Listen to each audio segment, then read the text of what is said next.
rhymes over a sampled beat, that's stealing. Have you ever sung happy birthday to your friend at a restaurant? Watch out, happy birthday is copyrighted, so if you're singing in a public place, you'd better be paying royalties, or you'll be stealing music. Does all this stuff about stealing music sound absurd? Would you rather have a world where our music culture wasn't the intellectual property of 5 corporations? And stop giving them your money. Don't pay for major label music, and make sure your friends and family don't either. Even better, burn them CDs of the music they like, so they won't even want to buy it. If we pull the plug on the major labels, music gets better.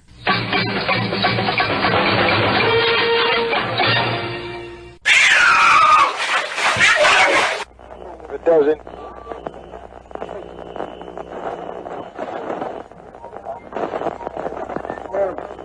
Good luck, KDK.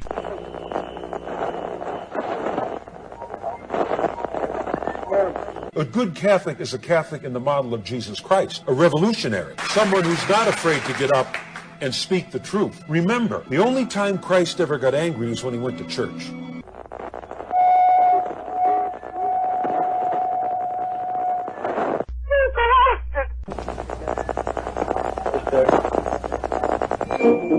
You're a piece of shit. Once you realize you're a piece of shit, it's not so hard to take. Because then you don't have this feeling that you're a good person all the time. And let me tell you something. Feeling that you're a good person all the time is like having a brand new car with no scratches on it. It's a real responsibility which is almost impossible to live up to. Being a piece of shit and then occasionally doing something that's good and true, it's a much easier place to be. There are no gods, no devils, no angels, no heaven or hell. There is only our natural world. Religion is but myth and superstition that hardens hearts and enslaves minds. You are about to participate in a great adventure. You are about to experience the awe and mystery which reaches from the inner mind to KDK's Lunatic Fringe. All systems go! Prepare for countdown! 10, 9, 8, 7, 6, 5, 4, 3, 2, 1. Blast off to adventure in the amazing year 400 billion!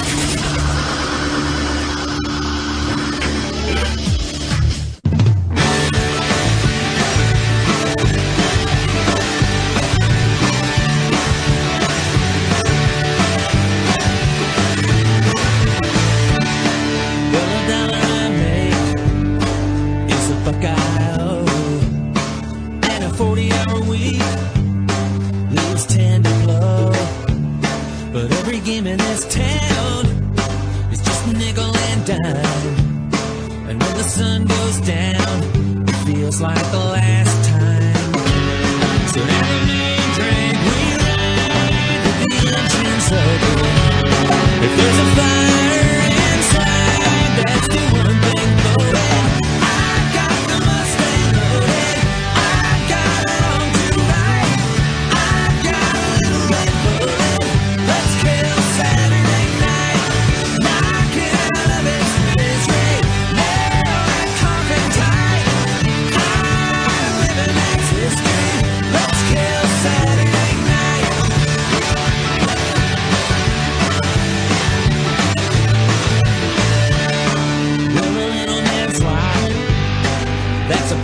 His life, a prince with a lousy job, a prince with a working wife. Something in the big frame moved. It never was so hard. We keep a 20-inch tube and a fenced-in yard. But give me one night with the moon high and the radio pounding, and murder this town gonna go down. And I need to bust in here to say hello to new listener Jen. Apparently Nunu has recruited one of his friends to listen to the program, which is exactly the way it ought to be done. That's the way you bring in good people, good new people that want to listen and pay attention. Instead of just spamming some forum where everybody's going to come in all angry because you spammed and wanting to be negative anyway.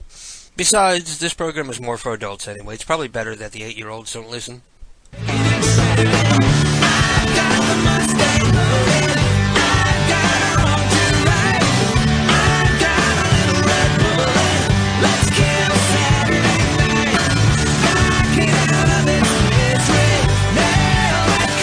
Time.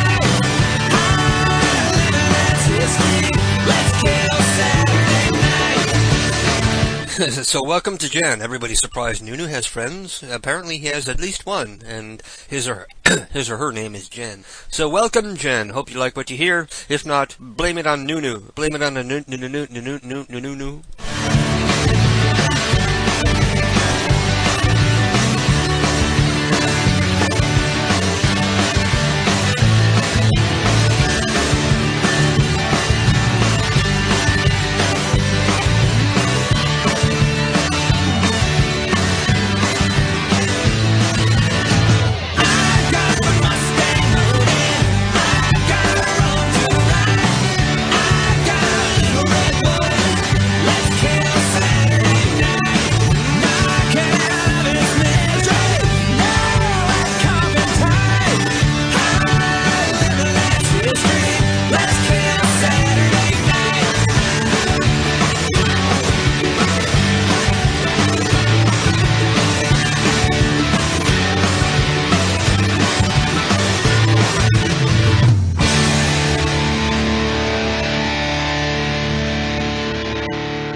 Dead have highways that lead to intersections, and intersections that spill into our world. And if you find yourself at one of those intersections, you should stop and you should listen, because the dead have stories to tell. This show contains strong language, full frontal male nudity and other materials which some viewers may find offensive.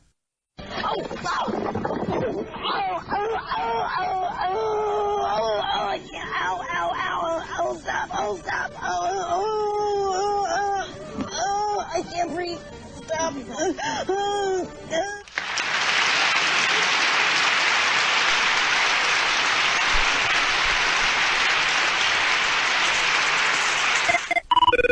Hello everyone, it is I, KDK. Welcome to the longest running program in all of internet radio, the world's longest running podcast. I'm not sure if that's something to be proud of or not, but it is nonetheless, as Riley Martin would say.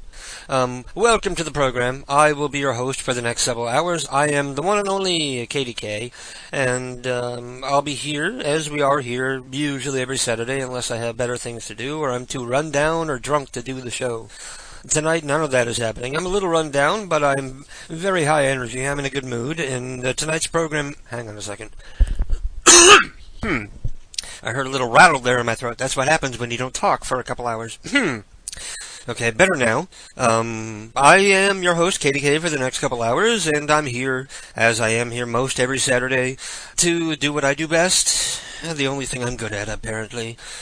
Calling strangers and acting stupid. So if you have names, numbers, and ideas for people whom you would like me to act stupid with, then by all means contact me on AIM, KDK Pranks, KDK PRANKS, on AIM, PRANKS, on AIM. I'm speaking too fast again. I need to bring the energy level down. Or, if you would like to, you can go to my website, kdkprankcalls.com, click on the link for the chat room, and join me and the rest of the lunatics in there. Double-click on me, KDK, the guy with the big A next to his name, and send me your names, numbers, or ideas for people whom you would like me to call tonight. Nunu has already informed me that he has some kind of convention that he would like me to call tonight, and I haven't looked at it further to see what we're in for, but it could be fatties, it could be plushies, it could be midgets, it could be feminists, it could be the Daughters of the Confederacy, it could be anything. Who knows? You'll have to stay tuned to find out.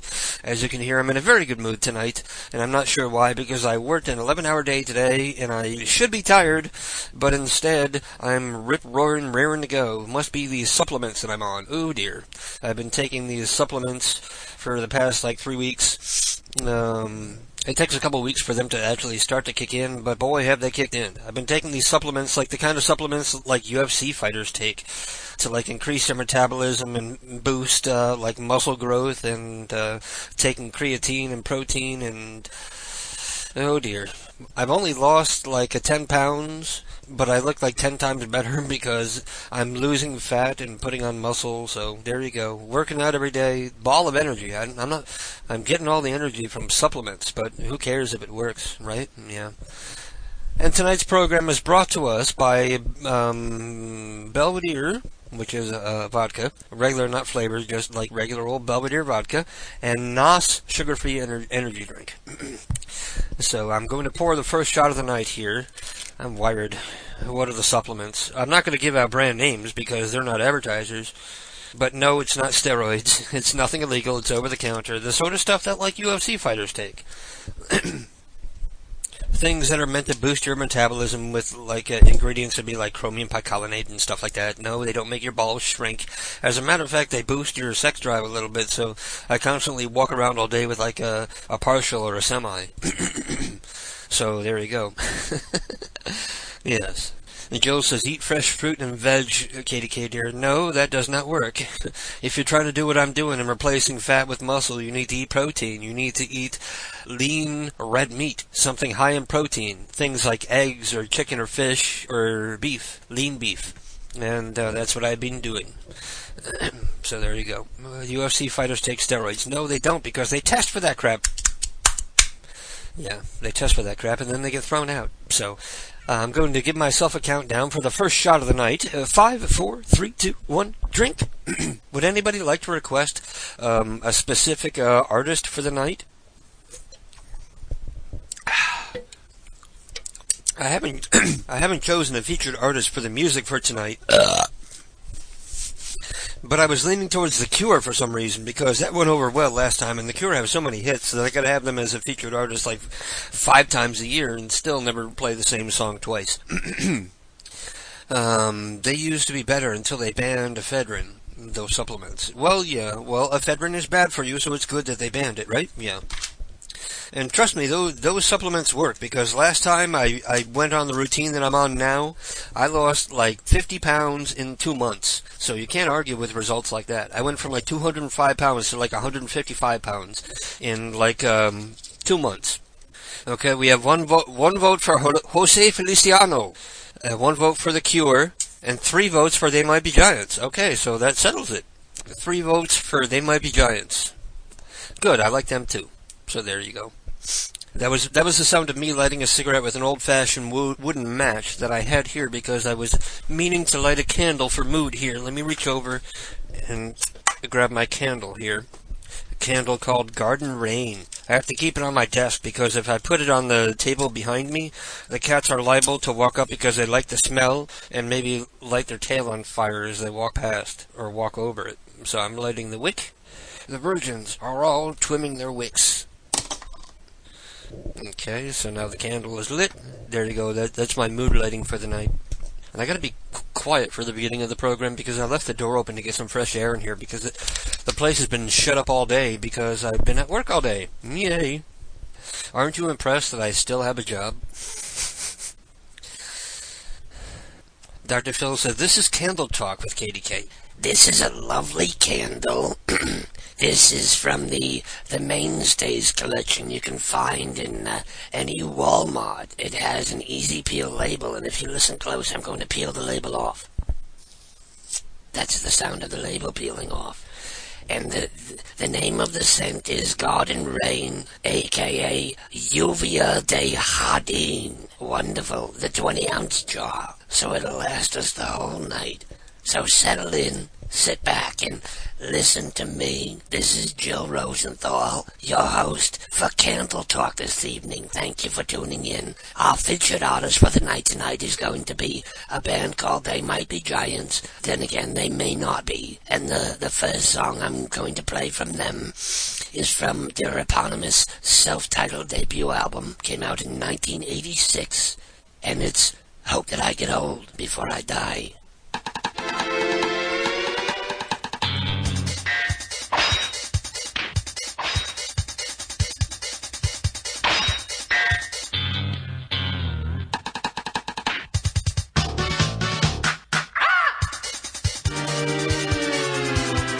Sometimes I feel like being wispy, and once in a while I feel like being dry. But we're doomed and we're drowned by this feeling we surround, so I hope that I get old before I die. Oh,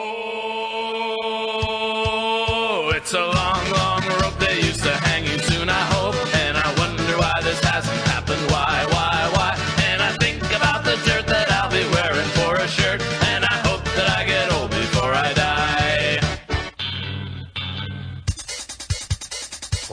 off the kitchen table, darling, for on the kitchen table I must lie. I'm just tired for my wife served the banquet of my life, and I hope that I get old before I die. Oh, it's a long, long rope they used to hang you soon, I hope, and I wonder why this hasn't happened. Why? And I think about the dirt that I'll be wearing for a shirt, and I hope that I get old before I die.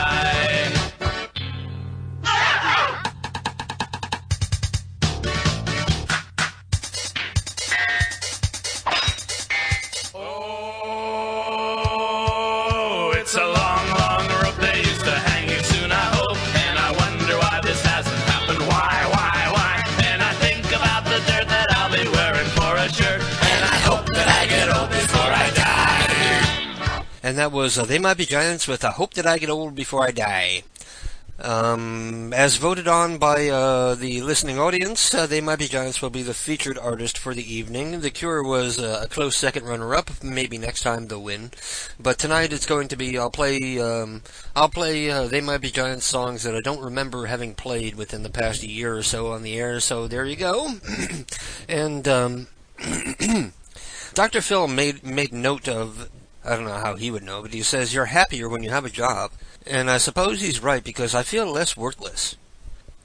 You know, you heard on the air last week, Drunk Bill was saying, I wish I had your life. I wish I could, sit around and just play video games and not have to worry about money. Just play video games and watch movies all day. And I said to him, it gets old really fast. Well, it took about 5 years for it to get old for me. Well, I'm back to work. I can't say that I hate it. I can't say that I like it. I guess I'm indifferent about it. I get a paycheck, which doesn't really matter. I get paid under the table, so I don't want to deposit the money, so I just basically cash the check and, I probably shouldn't do that, but there's like $1,500 in cash in my wallet. I probably shouldn't walk around with that kind of cash because somebody's going to beat me over the head and rob me, especially since I just said so. If they want my money, they're going to have to kill me to get it.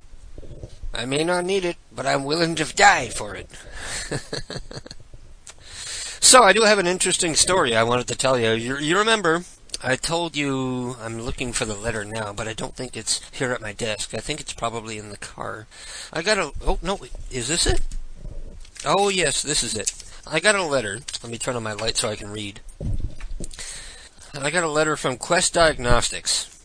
And I opened it because I wasn't expecting anything to be addressed to Keith at my address, so I'm like, Quest Diagnostic, what the hell is this? And I open up the envelope, and then it's a bill for, it lists things here. I'm not sure exactly what it means. It says cultured, bacterial, antibiotics, SENS, MIC, aerobic, def, ID, occult typing, serol, SEROL. And I was like, what the hell is this about? And then I look at the front, and it says referring physician and the address, and it turns out that it was addressed to Keith T. Bates.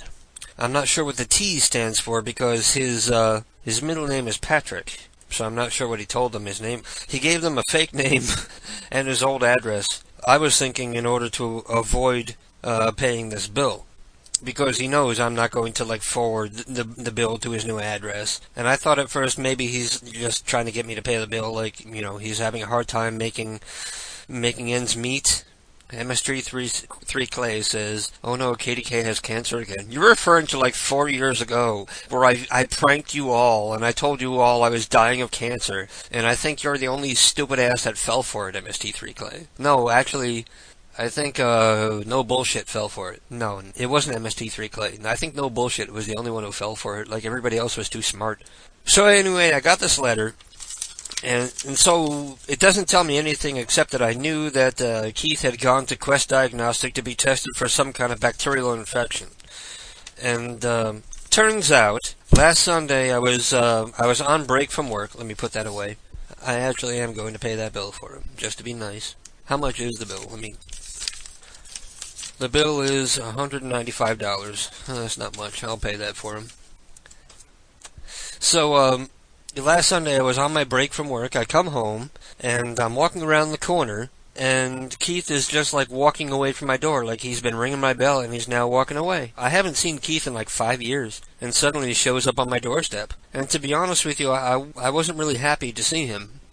wasn't really disappointed. I was more surprised than anything. Pardon me while I just got out of the shower and I'm wiping like water from my butt crack and smelling it.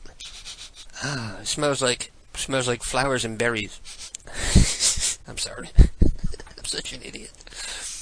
So, I wasn't really happy to see him. I haven't called him in 5 years because I eventually came to the conclusion that this is no longer the person that I dated. He's become someone else. Perhaps somebody whose company I no longer enjoy. So I stopped calling him, and I haven't seen him in like 4 or 5 years. I don't even know how long. I haven't even paid attention. And so I let him in, and I sit down, and I'm doing my routine. I'm taking my protein drink, and I'm drinking my creatine, doing my supplements, like whatever I do whenever I'm on lunch. And in lieu of a real meal, I substitute it with a protein shake and throw some creatine in there and shit like that. And so he's talking to me, and I'm asking him, like, are you dating anybody? He's like, no. And he's like, are you dating anybody? I'm like, yeah. And he did seem like a little disappointed. Like, when I told him I was, like, dating someone, he seemed like a little disappointed. And I didn't want to ask him too much about his personal life because, number one, I really don't care anymore.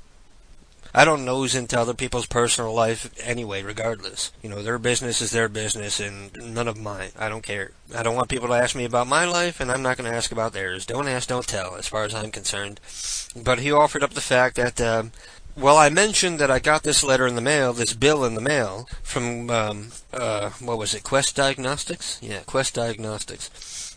And he, like, immediately, like, shut down. And I was like, well, I got this bill, and it was dated on your birthday, April 26th. The due date was May 25th, so they gave you a month to pay. And I thought you sent it here because you wanted me to pay for it, or you were trying to avoid paying the bill. And he's like, I don't know why they would send it here, because that's not the address I gave them. I'm like, okay, yeah, a new doctor just happened to have, like, this old address on file. So he was likely lying about that. He was probably trying to avoid the bill, but never really expected me to bring it up. And I asked him what it was about, and he said, well, I have the gift that keeps on giving. I've got herpes. And I said, oh, oral or genital? He says, genital. And then he continues, he says, and it's worse because I get it really bad. And I was like, I've heard enough. I don't want to hear anymore. He was a little upset. Like, when he first told me he had herpes, I started to laugh. But because Keith and I did have sex after we broke up, we continued to have sex like off and on. So I had to go get myself checked. I never had an outbreak. I've never had like bumps or sores on my penis. But I had to go get myself checked just to be safe. And I'm one of the reasons why I'm in a good mood is I haven't had a proper test since before I started dating Keith. So that was maybe like, now it's probably like 10 years ago. So I went and I submitted myself for testing, did the whole like blood test, and it takes a couple days for everything to come back. But everything came back clean, so Keith must have contracted herpes at some point after we stopped having sex. So there you go. I got very lucky there. Again, I dodged a bullet.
Interplanetary exploration.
And we're back. So that was my update. Keith has herpes, but I don't. There you go. It was good that I got tested, though, because I haven't done it in so long.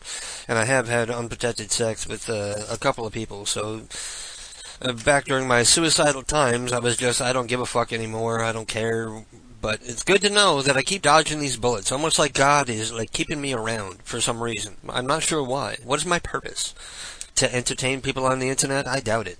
To invent a cure for cancer? Invent the cure for herpes. I'll invent the cure for herpes. It's amazing. Herpes has been around forever and there still is no cure. Herpes is forever. Once you have it, it never goes away. And I do feel bad about Keith having herpes, but again, like part of me laughed when I heard it because I was like, serves you right. That's what I'm thinking in my head. Serves you right, bitch. Remember how you used to talk about how you wanted to have like wild sex parties and do like 3-ways with wild abandon, and I used to say, no, that's not safe? Guess what? You should have fucking listened to me. Okay, let me check out my aims. We have Nunu saying, say hello to brand new listener Jen. I did that. He has numbers for a feminist sci-fi convention. I suggest doing UK calls early and calling the convention at the end of the show. Okay, send me your info about the convention. Doesn't mean I'm going to call right away, but at least I'll be able to read up on it. And it looks like Lonesome Loser is taking the night off because I have no numbers coming in yet. I can't do pranks without numbers. So I'm calling upon everybody else. I know you guys always rely on Lonesome Loser to pick up the slack. But, you know, he's got a life. He can't always be here. So now I need to call upon everybody else for your names, numbers, and ideas for people whom you would like me to call tonight. You got Motel 6s, I'll try those. You got people on Craigslist, I'll try those. You got whatever you got. You should play that you have the herpes in Keith's honor. You should play that you have the herpes in Keith's honor. I don't know. I do feel somewhat vindicated because I always used to tell him that's unsafe. And now there you go. See, that's what you get. Not that I've been an angel. I never claimed that I was an angel. I've been up to some low-down, dirty shit myself. And I talked about it on the air. But, I'm smart enough to look at somebody and, if they got sores around their mouth. Because, as far as I know, herpes is only communicable if someone is in the midst of an outbreak. So if they have an outbreak, they're going to have sores around their mouth. And they come up with fancy, nicer words. They call them, like, cold sores or fever blisters. Bullshit. That's herpes. And if anybody has a bump on their dick, I'm certainly not going near it. Or if any chick has like a bump on her labia, I'm not going near it. And Jiller's asking what's herpes. So you know what? I'm going to go to Wikipedia and I'm going to look up the actual proper definition of what herpes is. Because to be honest with you, I don't really know much. I don't know much about it except how not to get it. Herpes complex and simplex. I'm not sure. Let's type in herpes. Oh, let me get a horrible picture here of a quote, cold sore or fever blister. Herpes simplex is a viral disease caused by both herpes simplex virus type 1 and type 2. Infection with the herpes virus is categorized into one of several distinct disorders based on the site of infection. Oral herpes, the visible symptoms of which are colloquially called cold sores or fever blisters. See, I told you. It's an infection of the face or mouth. Oral herpes is the most common form of infection. Genital herpes, known simply as herpes, is the second most common form of herpes. Other disorders such as herpetic whitlow, herpes gladiatorum, ocular herpes, cerebral herpes. What does that mean? Like herpes on your brain? Malarious meningitis, neonatal herpes, and possibly Bell's palsy are all caused by herpes simplex viruses. Bell's palsy? Bell's palsy is that disease that paralyzes your face. The announcer from the WWE, Jim Ross, has Bell's palsy.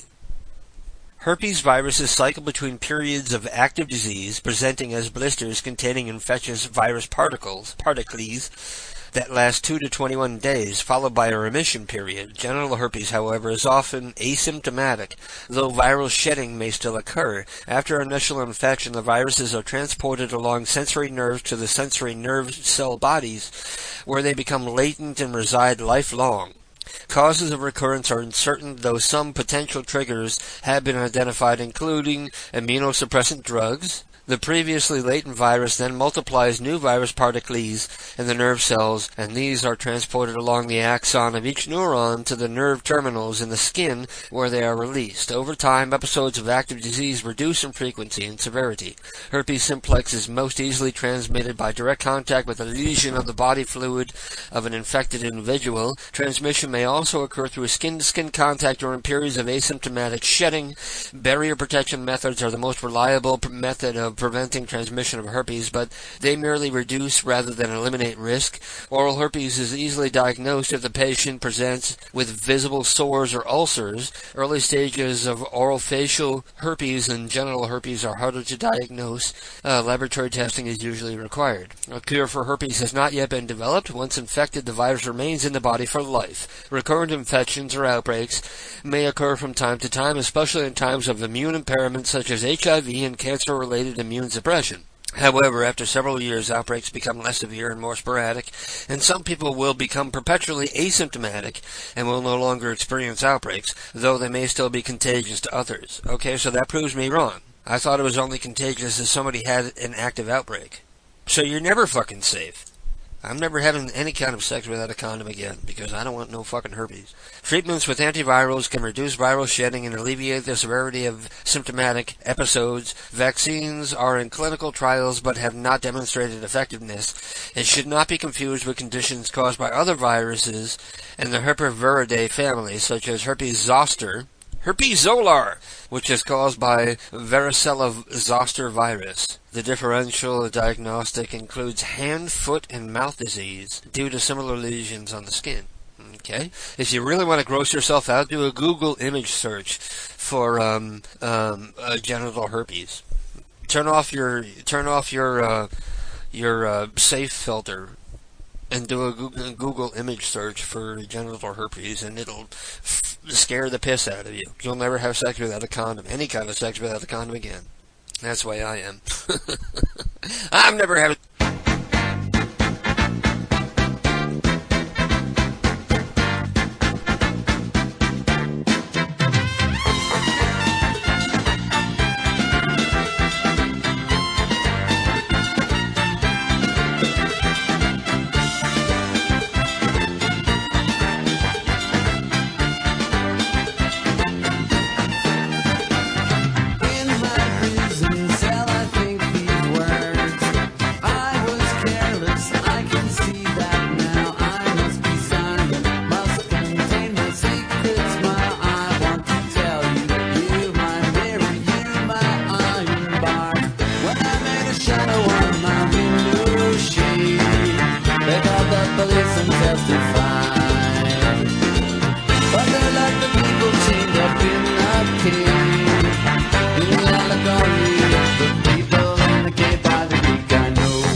Yes, that's right. The person I refer to as Drunk Bill is my current boyfriend, and we are monogamous. Thus, we can have unprotected sex and don't have to worry about transferring disease. Although, reading about herpes is making me more scared. Like, all he's got to do is, like, make out with some chick who's got herpes, and he's too stupid to realize it, and then suck my dick, and then, boom, I got genital herpes. I don't want that to happen. That's okay. Drunk Bill and I have known each other for 25 years, so I guess you can call him, like, a high school or junior high sweetheart. Not even high school, junior high. Okay, people are blinking, so let me see what people are saying. Venison is saying, I guess that's the difference between then and now. The 70s orgies never got worse than crabs. Yeah, there you go. Crabs, all you gotta do is wash all your laundry and bleach and comb or shave your bush.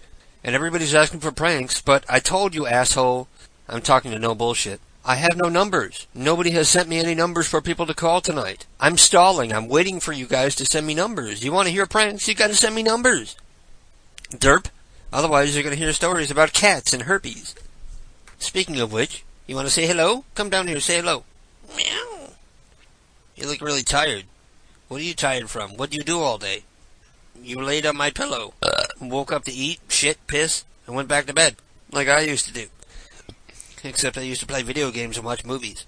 Speaking of video games, I've been playing Diablo 3, and I'm not going to say that it's a bad game, but all I can say is I haven't been playing the game more than like an hour or 90 minutes at a time, whereas I would play Diablo 2. I could play that game all day. But something about Diablo 3, the story is not very well written, it's very disconnected, it's very disjointed. I don't really know exactly what the story is. I know I'm going after this witch named Magda. I'm not sure why. I'm not sure what her plan is. I'm not sure how I'm supposed to stop her. I just follow the checkpoints where they tell me I'm supposed to go, and I kill something, and then the story advances. And I gotta say, after 12 years, I'm really disappointed in Diablo 3, because it's not even Diablo 3. It's like an expansion to Diablo 2. It's the same damn thing, with very few innovations. Okay, you don't need scrolls of identify anymore. You don't need town portal scrolls anymore. Big fucking deal. And one thing I did notice is that you can't transport back to places in Act 1. I'm on Act 2 right now, and I noticed that maybe there is a way, but I haven't figured out how to transport back to places in Act 1.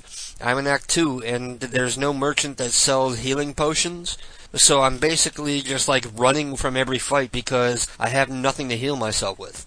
Except the health orbs that sometimes pop up when you kill something. And then I have to run around the enemy and hope that I hit the orb and heal myself before it starts hitting me again. I won't exactly give it a thumbs down, but I can definitely say that it doesn't feel like Diablo. It's not as addictive, it's not as much fun. The graphics aren't even really that much better. It's basically Diablo 2.5. They had 12 years to work on this fucking game, and this is the best they could do in 12 years? Hello, this is Diablo Talk with KDK. If you don't want to hear Diablo Talk, you gotta send me numbers. If you want to hear prank calls, I can't call anybody if you're not gonna send me numbers. Who am I gonna call? Okay, here's somebody that you can look up. Somewhere in Connecticut. Barbara Reeve. R-E-E-V-E. Barbara Reeve. Find that number for me, and I'll call her and see what happens. And I won't tell you why I want to call her.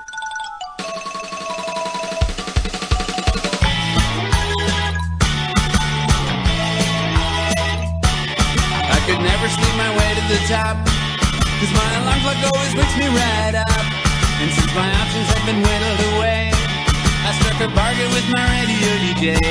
I said I'd like this song to be number one. He said I'd really, really like to help you, my son. And then I knew that I would have him to thank, because he asked me how much I had in the bank. He said to think long-term investment, and then all the others had forgiven themselves. He said the net reward would justify the colossal mess they made of their lives. He said the record wouldn't have to be hot, and no one ever seemed to care if it's not. It would depend on something else that I got, and that the other ones had given it a shot. I'd seen a modest some girl cheating magically, and then they had forgiven themselves, because the net reward had justified the colossal mess they made of their lives. Hey, Mr. DJ, I thought you said we had a deal. I thought you said You scratch my back and I'll scratch your record and Okay, I'll tell you what, no bullshit. If you don't like what you hear, tune out right fucking now. Go do something else. Go watch TV, go play video games, and go listen to music. Nobody's forcing you to be here. She said we had a deal.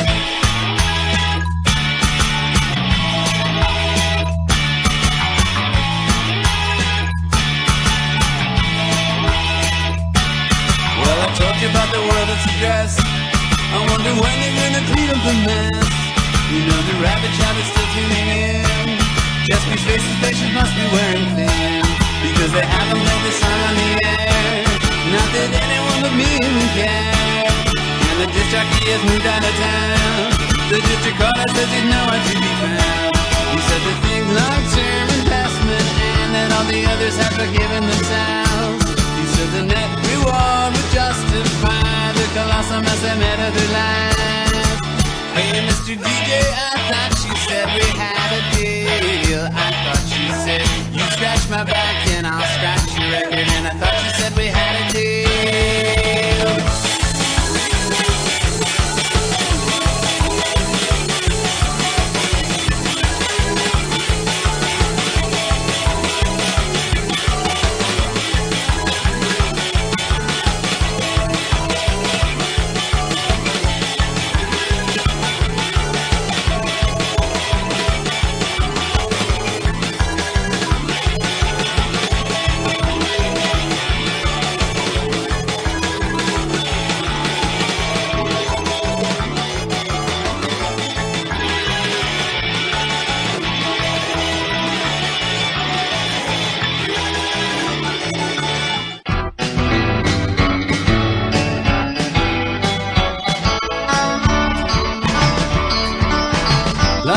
Love's happiness, but happiness can't see the love is sad, the love is sad. Sadness is hanging there to show love somewhere. Something needs a change, they need a change. They'll need a crane, they'll need a crane to take the house he built for her apart to make it break. It's gonna take a metal ball hung from a chain. They'll need a crane, they'll need a crane to pick the broken ruins up again, to mend her heart, to help him start to see a world apart from pain. Lad's gal is all he has. Gal's gladness hangs upon the love of lad, the love of lad. Some things gal says to lad aren't meant as bad, but cause a little pain. They cause him pain. They'll need a crane, they'll need a crane to take the house he built for her apart to make it break. It's gonna take a metal ball hung from a chain. They'll need a crane, they'll need a crane to pick the broken ruins up again, to mend her heart, to help him start to see a world apart from pain. Don't call me at work again, no, no, the boss still hates me. I'm just tired and I don't love you anymore. And there's a restaurant we should check out where the other nightmare people like to go. I mean nice people, baby wait, I didn't mean to say nightmare. Lad looks at other gals. Gal thinks Jim Beam is handsomer than Lad. He isn't bad. Call off the wedding dance. Nobody wants to hear that one again. Play that again. They'll need a crane, they'll need a crane to take the house he built for her apart to make it break. It's gonna take a metal ball hung from a chain. They'll need a crane, they'll need a crane to pick the broken ruins up again, to mend her heart, to help her start to see a world apart from pain. They'll need a crane, they'll need a crane, they'll need a crane, they'll need a crane, they'll need a crane, they'll need a crane, they'll need a crane, they'll need a crane, they'll need a crane. And I'm back. And now people are finally sending in numbers. And no bullshit is all pissed off. He always claims that I claim that people aren't sending me numbers when they actually are. Do you realize, no bullshit, pardon me while I light my cigarette, do you realize, no bullshit, how much easier the program is for me to do when I have numbers? Do you realize how much easier the show is for me to do when I do prank calls? Do you realize how much harder it is for me to do a show when I have no numbers? Where I'm just left high and dry with nothing to talk about? Do you get it? Or are you too fucking stupid? So people are blinking. Nunu sends me the number for Dave Kuntz. A woman answered. Tell his wife you were out with Dave and some guy came up to you and said, "Hey, you cunts," and you said, he wants me to do that old Peter Newman and Dudley Moore, or Peter Cook and Dudley Moore bit again, the old cuntity cunt prank. So, and Ryan is sending me numbers for Alexandra Herp, Alma Herp, Tina Herpes, and Tom Herpes. Yeah, you're right, Dr. Phil. He's too fucking stupid. Okay, so let's call up some of these herpes people. I'm sorry to make light of herpes, because perhaps there are people listening right now that also have herpes. And all I have to say is, ha ha! You put your dick in a dirty place, you get what you ask for. Something dirty. I'm trying to open up my dialing program, connecting very slowly, very slowly. Okay, there you go. See how much money is left. $9.53. Remember, like 2 or 3 weeks ago, I put $10 in the account. There's still $9.53 in there. It's gonna take me like 8 months to like run out of money in this stupid account. Let's call up Alexandra Herp. What am I? Maybe I'll accuse her of giving me the herpes.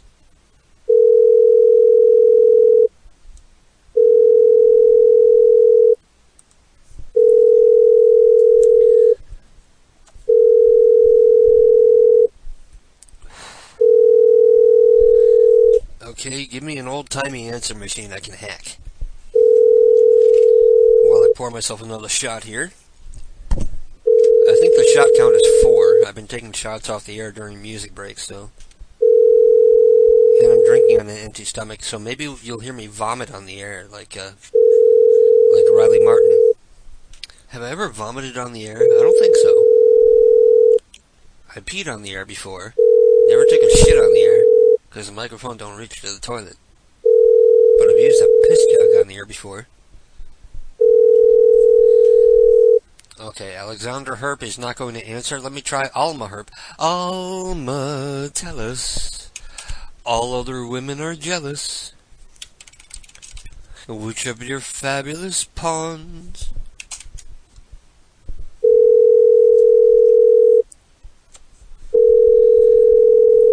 Got you Herbert and Frederick and Franz.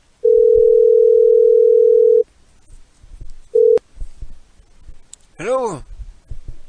Hello, is Alma there, please? Alma? This is me, it's Ed Rosenthal. Hello? I'm a Jew, but I'm not one of the militant ones. Don't be scared. And she hung up. Okay, let's try Tina Herpes. Tonight's theme apparently is now herpes. And no bullshit is all pissed off looking at the bumps on his penis. Angry I'm making herpes calls. That's right, no bullshit has herpes. Not just on the outside, but all down the inside of his urethra. When he pees, they burst and he pisses pus. Sorry, that was a little too gross. No Bullshit's new name, everybody in the chat room, refer to him as Puss Piss.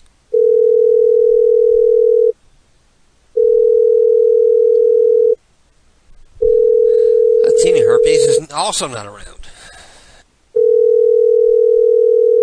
We should have just not done a show tonight.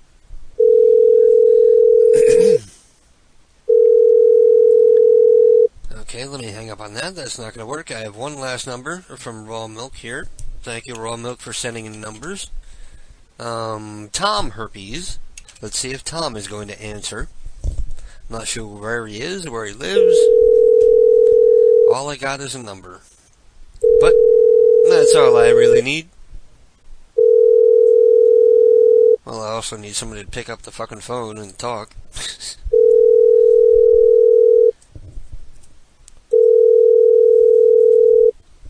Remember, everybody referred to No Bullshit from here forever on afterwards as Puss Piss.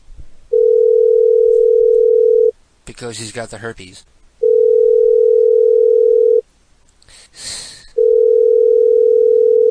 Shit. And thank you for people who found Barbara. You guys found Barbara, but perhaps I ought to leave those calls up to you. Okay, let me close that out. That's not going to work. Okay. The only other number I have is for Dave Kuntz. Tell his wife I was out with Dave, and some guy came up to you, too, and said, "Hey, you cunts," and you said, "Who are you calling a cunt, you fucking cunt," and so on. If I can get him to answer, I'll do it. I've done this call before, but I can do it 100 times, and it's still amusing to me, because I'm a low-intellect moron. Trying to call Dave Kuntz? Hello? Hello, is this Mrs. Kuntz? Who is this? My name is Max Velocity. Is David there? What can I do for you? Well, I would like to speak to David if he's there. If he's not, you can tell me so, and I'll be on my way. He's going to be just a minute. Is there anything I can help you with? Perhaps, maybe. See, he and I were at the bar the other night, and we were drinking, and this man, I don't think he knew him, and I didn't know him. He walked up, and he says, pardon my French, but he says, "Hey, you cunts." And I looked at him, and I figured, Dave must know him. Are you there? Okay, I'm listening. I'm very confused. Well, anyway, this man walks up, he says, "Hey, you cunts." And I assumed he was talking to Dave, because his last name is Kuntz. And I didn't realize at first, so I said, "Who are you calling a cunt?" Because I thought that he was referring to the both of us as cunts. You understand? I do. And so he says, "No, I wasn't talking to you. I was talking to him, you cunt." And I said, "Who are you calling a cunt, you fucking cunt?" And then he got very angry with me, and he turned around and he punched me in the nose. Okay.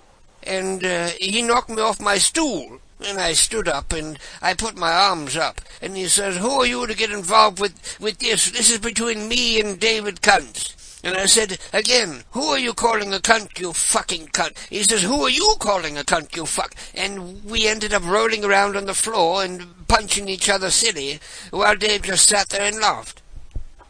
Okay. So I wanted to call him because I would like to call him as a witness, because I'm going to be suing this man for randomly attacking me. Because it was a clear, honest misunderstanding. I thought he was insulting us by calling us cunts, so I called him a cunt, and back and forth and back. It escalated, and it turned into a row, if you will. I see. And may I ask where you're calling from? From right here. But where are you from? I'm from in town. We were drinking at, what's that place called? It's called the Bum Steer, you know, the place where the bikers go. But what town? Right here, in town. But what town? What's the name of the town? You don't know where you are? Well, I know where I am. I'm just not sure where you are.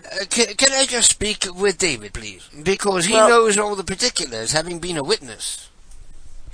Did he speak to you at all, like when he got home from the bar? Did he say something strange happened or anything? Well, I may think that you might have the wrong number. That's why I'm asking where you're calling from. I was looking... Well, David L. Kuntz. We work together. I'm over here, overseas, on a work program. Okay. I'm originally from... What? I'm originally from London, and I'm calling you through the interweb. I see. And are you in California by any chance? I'm calling you from the interweb.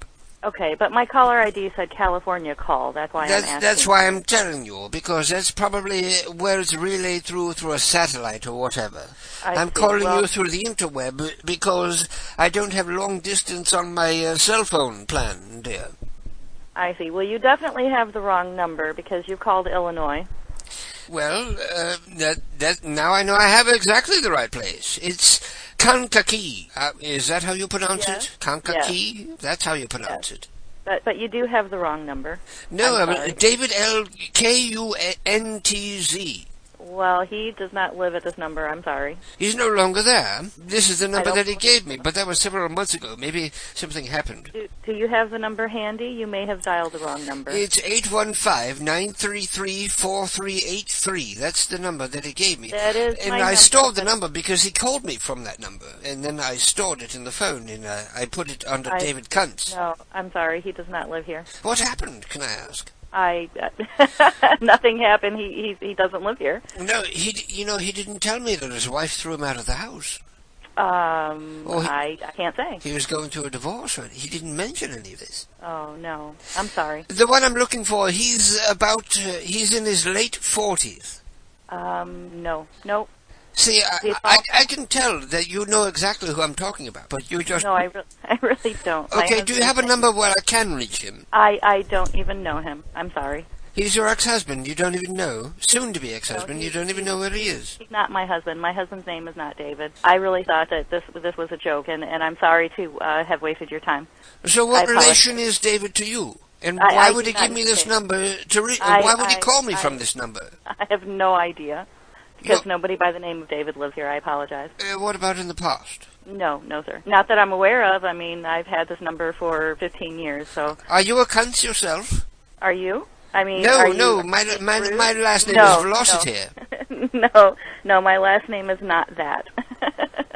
Well, it's spelled with a K, so you can feel free to say it. Cunts. Actually, you know what? Let me...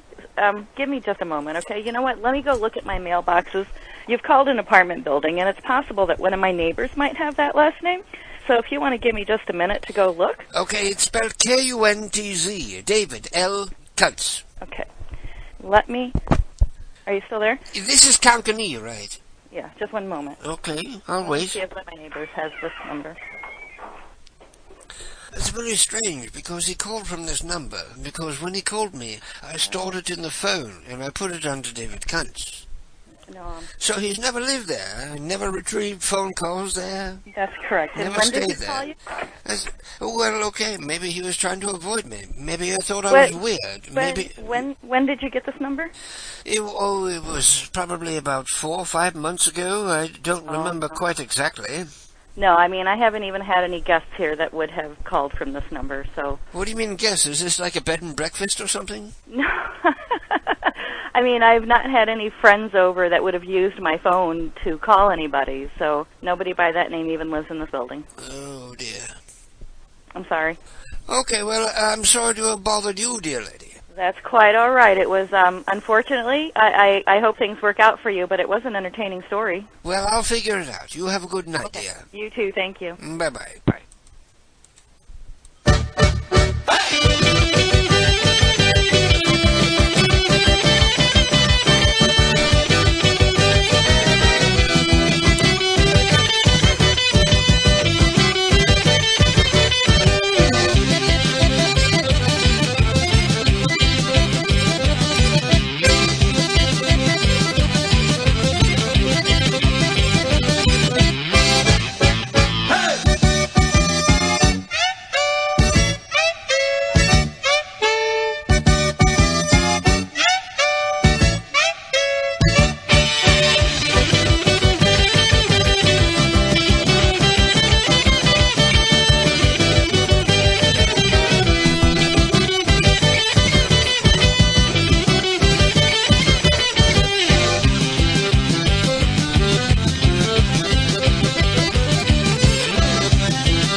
If I have any gift at all, it is I have this amazing gift. I get getting people to believe the most ridiculous stories, and I chalk that up to my acting.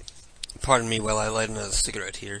I'm feeling a bit tipsy because I've had like 5 shots on an empty stomach. So, pardon me if I sound a little tipsy because I do feel that way. Sober enough to continue with the program though.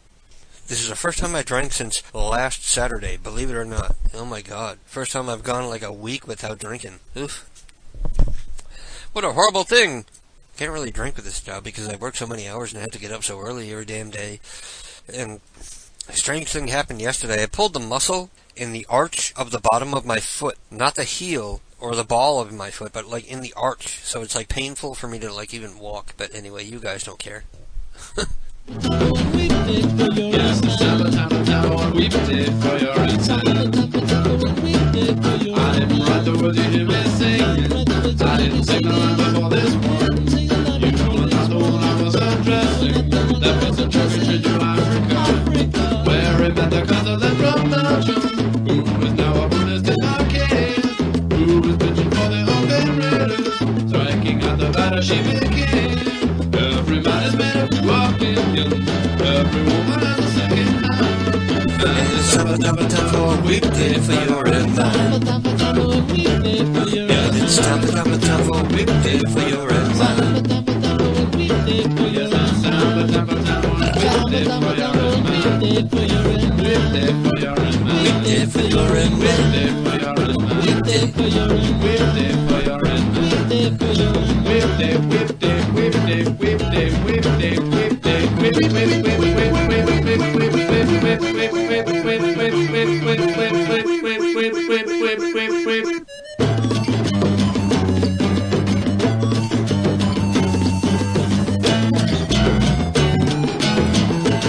And Jill has the number. She says, can you please call Michael and ask him about his Hoover he has for sale? Please ask him how many miles to the gallon it does.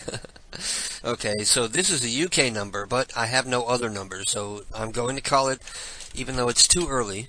I think I'm going to wrap up the program early because of lack of numbers tonight, but in the meantime, we're going to call up this person and ask how many miles to the gallon his Hoover gets. Or maybe if you would like to enjoy my fanny in the garden.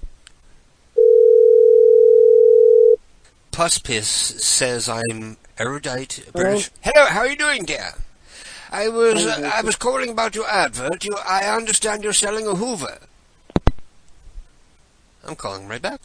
That was rude. Do you want to sell it or not?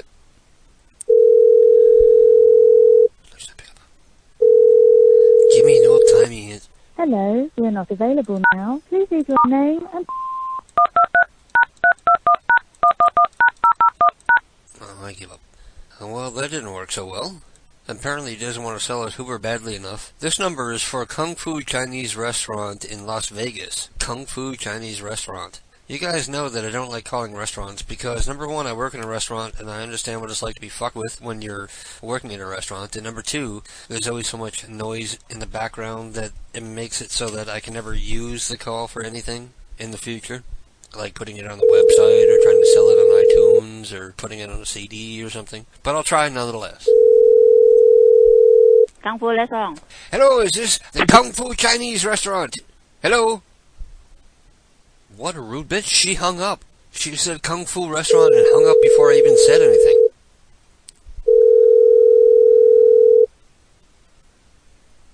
And she picked up and hung up. Ooh, what an evil bitch. I'm trying again. I bet it's closing time. Hello? Hello? Hello? Hello, is this the restaurant then? And she hung up again. Wow, what an angry bitch. She's just picking up and hanging up the phone, and picking up and slamming the phone back down. Not even giving us anything. Not saying nothing. Okay, well, there's nothing I can do with that, Jill. Let me see what else I have. I have Barbara Reeve. I'm not going to call her, but I encourage you all to do so. If you would like to call up Barbara Reeve and impress me with your wonderful harassment of her, you can call 203-792-9312. Call her and send me funny harassment of her, and there may be a cash prize in it for you. I'm not going to do it myself. Also, we have Kwang Chink. That's the last number I have. This may be the end of the program because that's the last number I have. Kwang Chink. I know this isn't going to work. This is the people that Keith used to call every week. So let me call them and tell them that I now have herpes.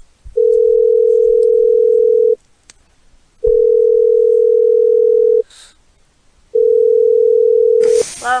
Hello, is Kwang there? No, it's night. Well, whether night or day, he's there. He's day. Right. So can you put him on the line, please? This is his friend, Max Velocity. He's not here right now. Of course he is. He's old, so he's probably in bed. No, he's at someone's house. Do you have the number? She hung up on me.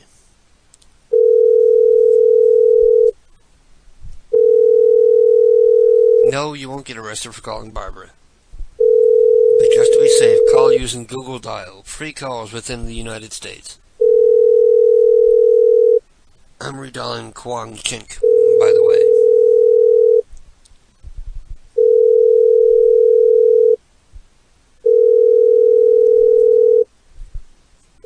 I never went to the tropical island, though everybody said they saw me there.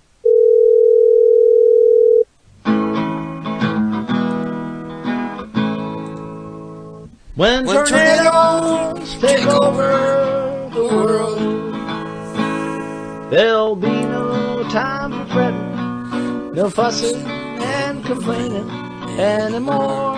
I gotta go take a piss, so you listen to tornadoes. I'm gonna go take a piss. And I'll be back very shortly. Very shortly. My phone is ringing. Restricted number, huh? Hello? Yo, KDK, what's up, man, Dizzle? Who is this? This is your old friend. How old are you? I'm 478 years old. You're 478 years old. I was Methuselah's grandfather. I was a man before you were born, and I'll be a man after you're dead. Damn straight. So Dr. what's up, Phil, how are you doing, KDK? you old fucknut? I'm doing good, Negro. What about yourself? Have you ever had a sexually transmitted disease? I have never had a sexually transmitted disease. Not even crabs? Well, okay, hold on a second. I did have crabs, but I did not get it from a sexual encounter. I got it from bed sheets. Where? From dirty bed sheets. Where? In prison? No. It was at a friend's house. I was sharing them. Oh, so your friend had lice. Yeah. And lice, when they go to your dick, they're called crabs. Exactly. The first ones I felt it was like right under my belly button. Then all of a sudden I saw these little things and it was just like, oh shit. But like you said, it was, 2 weeks later it was all gone. But definitely not herpes, no. Mm-mm. Yeah, me either. I've been very lucky. Even though I've done some shady shit, I'm happy to hear that I have a clean bill of health. That's good to hear. You gotta get it checked more often. And I've gotta say to you, are you at a level where... Apparently I'm smart enough that I don't. I haven't gotten checked in 10 years. And now I finally got checked again, and now I know, again, I have a clean bill of health, nothing wrong. Not only that, but the doctor was amazed at my low blood pressure. He's like, you must be a really calm person. I'm like, yeah, I don't let things bother me too much. Exactly, and if you drink a little, you smoke some weed every now and then, it should lower the blood pressure, unless you're a rageful drunk. You know what I'm saying? But yeah, definitely my not question me. yeah. I'm a my somber question drunk. Was, do you trust Bill not to fuck around on you now? I trust that he has so little social skills that no one else will fuck him. Oh, well, that's a system. That can work. Yeah. That is a pretty good system. You've heard him on the air. You know what a horrible personality he has. Yeah, kind of off-putting. Right. Sort of, yeah. Yeah, no social skills really whatsoever. No poor communication skills, so I don't really have to worry there because there ain't nobody lining up to fuck his stupid ass. And I shouldn't say that. I shouldn't say that. Well, we all say shit like that. So do you think this is a long-term thing you're looking at? Well, we've been dating off and on for 25 years, so I guess that's already a long term. That's a marriage. In modern days, that's like 3 marriages. That's true, but not all in a row. 3 separate marriages. Well, yeah, I guess so.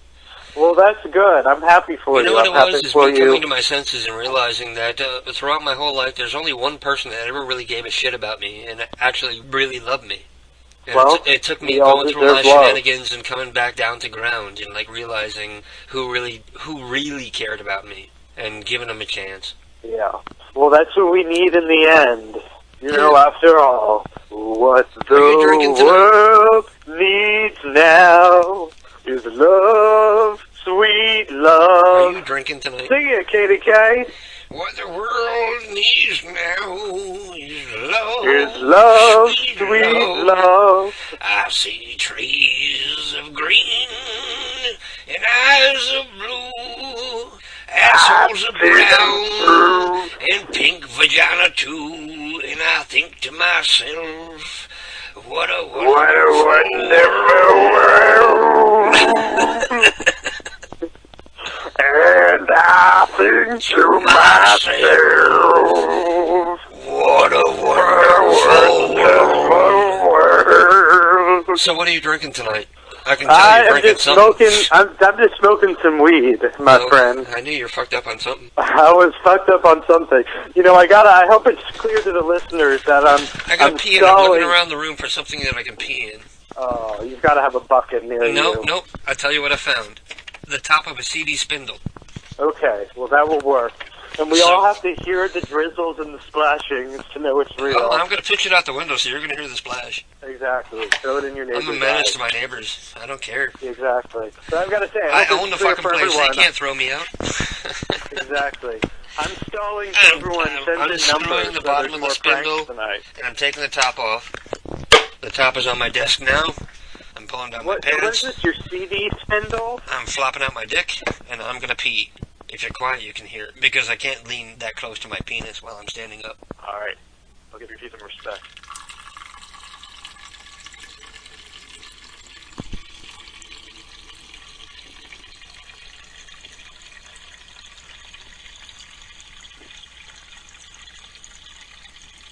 I don't hear normal pee. Are you done? This is universality. Every single person leaned in and wanted to hear pee. My pee smells like pretzels. Pretzel. That's, Okay, now I'm done. I'm pulling my pants back up. The window's already open. I'm about to pitch it out the window. You'll hear the splash. The neighbors may complain about me, but there's not a goddamn thing they can do about it because they all rent and I own. I own the building. I own the building. Right. Okay, here I go. I gotta open the window. I thought the window was open. I gotta open the window. Now the window's open. Now listen real quietly. You hear the splash.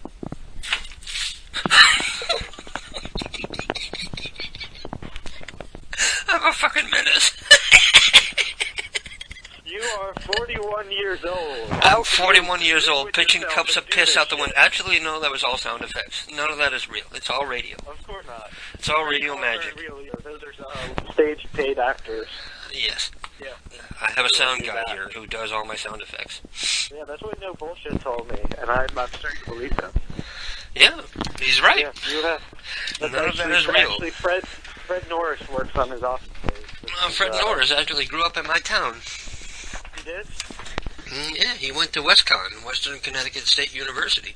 Actually, it wasn't a university back then. It wasn't classified as a real university yet. Now it is, but back then it wasn't. Back then it was just a community college. Any of the university glory holes? I wouldn't know about that. I don't frequent glory holes. Hence the fact that I don't have any herpes or AIDS or anything like that.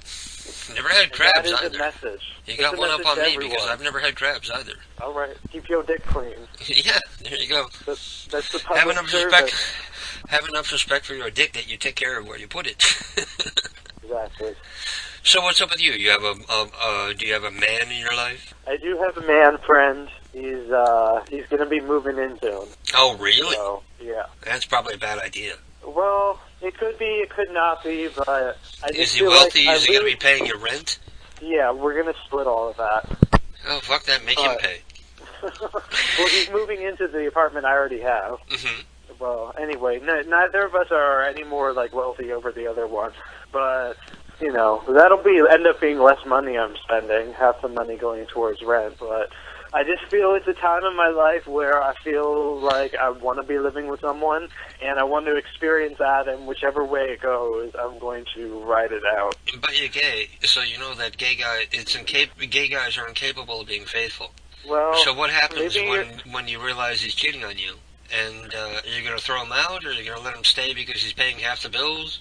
Well, First of all, yeah, I think we should make it clear to everyone that is from your own personal experiences that he's not remain faithful. If I found out he wasn't, I would kick him out. I wouldn't give him a second chance for that. What I did. And I would be pissed. Mm-hmm. I would be pissed mostly, I would be pissed because of the betrayal, but also, I mean, the danger of it in terms of exposing people to potential, viruses, such as the herpes simplex 1 or 2 virus, right. which you do not want. No, definitely not. My dick is clean, and I plan on it staying that way. Amen. Hallelujah. Hallelujah. Praise be. You wouldn't even watching a lot of RuPaul's Drag Race? Obviously, sir. Oh, okay. It's sickening. So, in your relationship, would you be the top or the bottom, or do you guys, like, swap off? Well, here's the thing. Jill is asking, is this Dr. Phil? Yes, this is Dr. Phil on the phone. Yes, this is Dr. Phil. And I want you to start living as a gay woman. Okay, Jill, there you go. You heard it straight from the horse's mouth. He wants you to start living as a gay woman. Or were you talking about me? I was talking about you and all your listeners. Oh, you want everyone to start living as a gay woman? I do. That was a message to everyone. I want you to start living as a gay woman. Okay. And I want you to start having gay women relationships. Okay. You know, when I was much younger, I used to be attracted to women until a lot of female drama came in, and I realized, you know what, it's so much easier just to date a dude, because I'm already attracted to dudes, and women are just so much more work. Men don't have the period. You can't get them pregnant, and, well, there's also the thing that a gay man is incapable of being faithful. Well, you could say that a gay man is at much higher risk of being unfaithful because he has so many more options than a straight man. Well, you're talking about a bisexual person then. Well, either gay or bisexual. Mm-hmm. Either way, you figure a gay or bisexual man has more options of who's going to fuck them than a straight guy. Yeah. So you figure, well, they're going to be more likely to cheat. For gay guys, I think it's more in their nature to cheat because we're brought up to, like, hunt and conquer, whereas women are more brought up to, like, nurture and behold one person. Well, but ironically, in most marriages, it's usually the woman who cheats first. Mm-hmm. In 70% of marriages, they say, like, it's always the woman that cheats first. Because the man is usually so busy at work and doesn't really have the time, and the woman is, like, feels neglected and comes to blame her husband for neglecting her and claiming that, oh, it's his fault that she's cheating. Well, I think it's fair to say that most likely most people cheat. No, that's not true. I mean, most people who have the option to. Well, everyone has the option to. Well, you know, not really ugly people or whatnot. Well, they just hook up with other ugly people, so they still have the option. I guess so, but that slims down the option. No, ugly people are a lot more desperate. Well, Jill is filling everybody in. KDK pissed out of his window. No, I didn't piss out the window. I pissed into the top of a CD spindle and then pitched it out the window. Completely different. What kind of maniac would piss out his window? Yeah, because they might see my dick and then arrest me for, like, indecent exposure. I walked out to the car last night. I was trying to watch a movie, and it was one of those movies that gets, like, really quiet and then really loud again, like a modern movie. Right. They get, like, really whispery quiet, and then, like, really blastingly loud things happen. So I walked out to the car to get my earbuds to plug them in so I'm not, like, bothering the neighbors. And I was walking back in, and there was this black woman, like, out in the courtyard in her bra, and she sees me, and she goes, "Oh!" And she, like, runs, like, right to her door. She goes, "Oh!" And I was like, "Don't be embarrassed." I almost walked out to my car in my underwear because I figured nobody would be out here. I said, "Well, I don't know what you're doing out here. I got my titties out here. What you doing coming all down out here?" A big old fat bitch, gigantic torpedo tits. In her little, like, too small bra, and she goes, "Oh!" And she, like, runs to the door. I thought it was the funniest thing, and I wasn't even paying attention. I was sitting there trying to untangle my earbuds while I'm walking back to the door. When you made that sound, I could only think of a cartoon woman being naked and running away. That's exactly what it was. She wasn't naked. She had, like, a bra on, but big, fat-ass, ugly old black chick.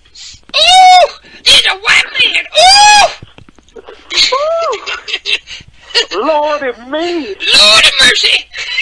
I was out there with my titties all out. They see them titties talking around. Of your prank calls, which one is your favorite?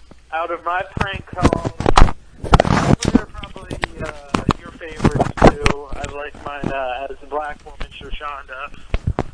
And also anything where I'm the Asian man, as long as they go along with that. Okay, let me tell you what I have, and then you can decide, and I'll play it after I get off the phone with you. Alright. Okay, let me open up my Dr. Phil folder. Oh, shit. I don't have the proper hard drive. Your shit is on the detachable hard drive on the other computer. The only thing I have from you is, do you believe in Jesus? You believe in Jesus? I don't even know what that is. Okay, great. Is that me? So, well, it's listed under Dr. Phil. I don't know if that was me. Is your name Matt? Okay, I found you. I had you listed under your real name. Okay. My favorite of yours is Tyrone as a dog. That's probably my best one. Okay. I would say. Let me tell you what else I have. Sick Dog Eating Man, See You at the Pig Burn, Rosie O'Donnell Doll, My Baby's Possessed, Four-Eyed Mongrel Beast, English Resin, and Dinosaur Painting. I would say Tyrone is a dog. Okay, I'll play that after I get off the air with you. Alright, So well, before I get off the air, I want to ask, like, how big is your penis, and are you cut or uncut? My penis is sizable. I'm cut. It's beautiful. What do you mean sizable? It's in proper proportions. I'm a good size. Let's play Price is Right. You say higher or lower? 6. Okay. I'm sorry? 6. Higher. 7.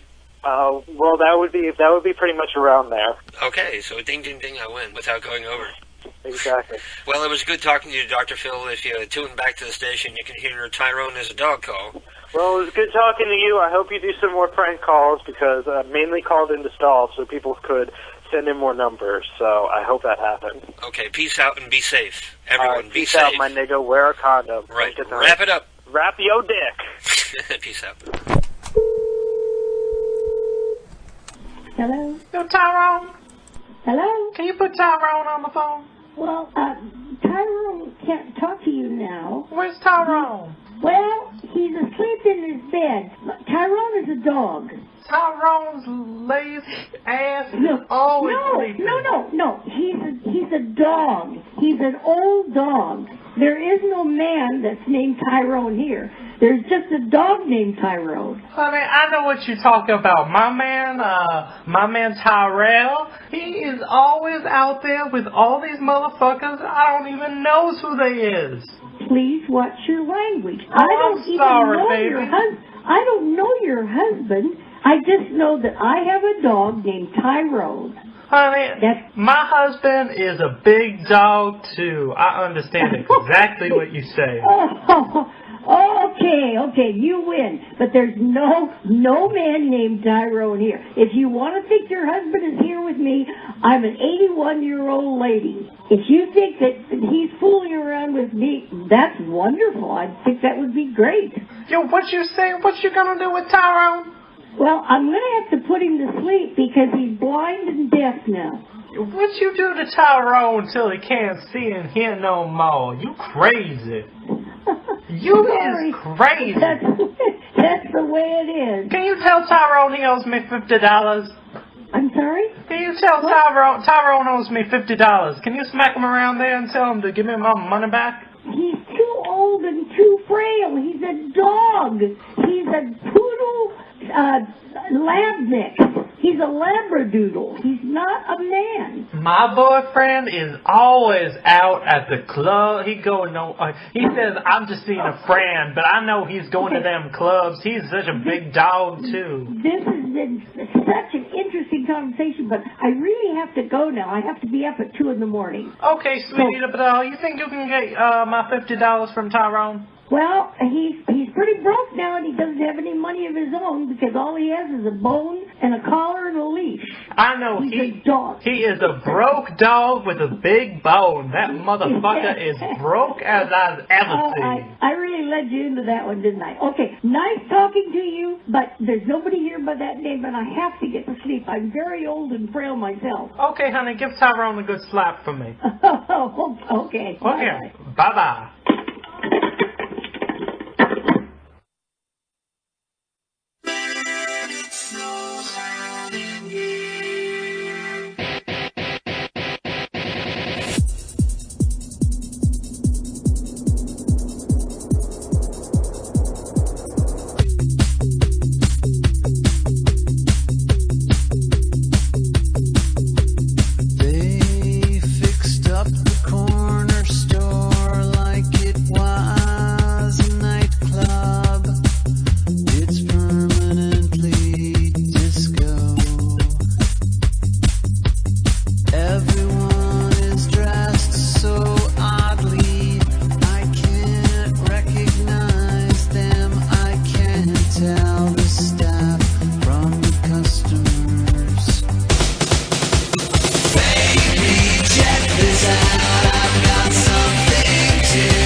Man, it's so loud in here. Let me see what people are saying here. Ryan is sending me the number for Waffle House in Lancaster, Pennsylvania. Ask if they have the really greasy food that gives you the shits.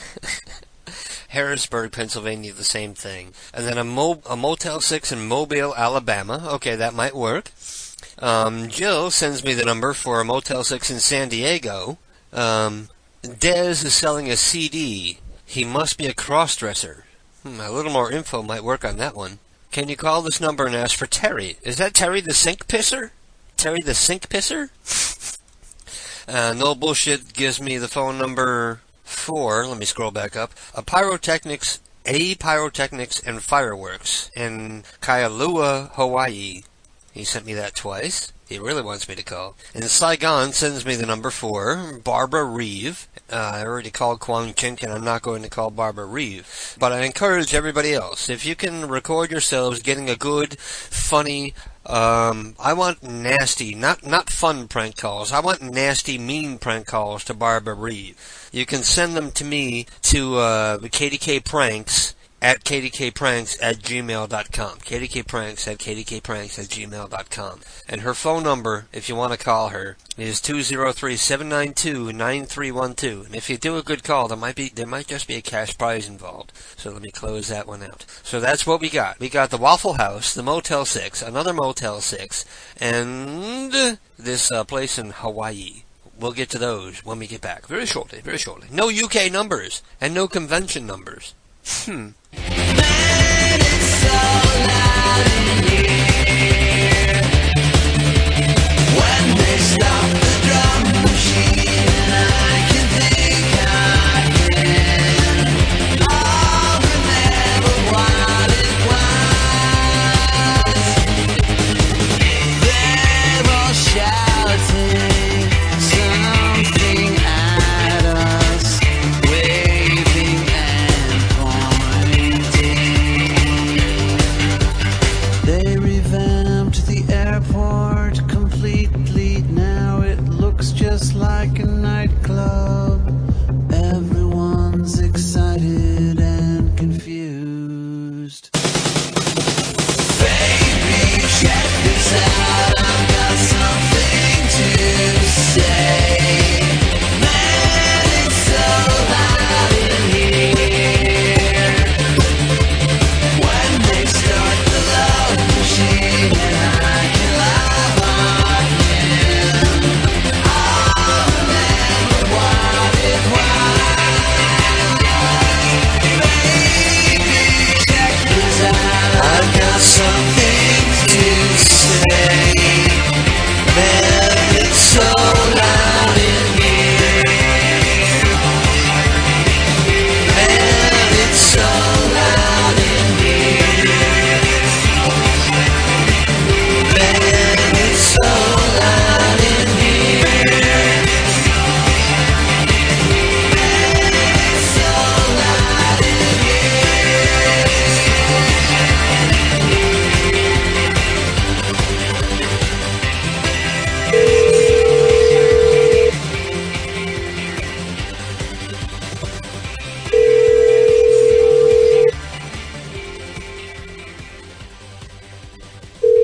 We're calling Paige Adler. She likes cocaine and getting arrested. She likes getting arrested. She was electronically tagged until last August. Apparently one thing she doesn't like is answering her phone. Oh. Sad, mournful wail. What's wrong? What's wrong? Okay, Paige is not going to answer, so let me end that. What's wrong? Come here, big guy. What's wrong? Come here. Oh. What's wrong? Why are you suddenly being noisy? Meow. You want to sit in my lap? Let me pick you up. You can sit in my lap for a little while. I can do radio with a cat on my lap. I've done it before, and I'll do it again. I'm now doing radio with a cat on my lap. Okay, so let's go back to the chat room and see what other numbers I had. The kitty is saying hi. Yes, the kitty is saying hello. Starts from across the room with like a sad, mournful wail. And then as it gets closer, he sounds happier and happier because I'm acknowledging him. I'm going to try this Motel 6 in San Diego, dear. See if I can get through to the rooms. Get them to smash the windows with the toilet tank lid. Throw the TV out the window.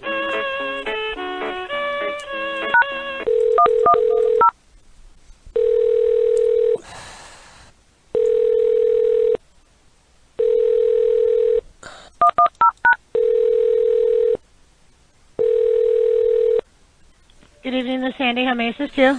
Hello, I'm staying in the hotel tonight. My name is Jill Rosenthal. And I'm sorry? I have a complaint.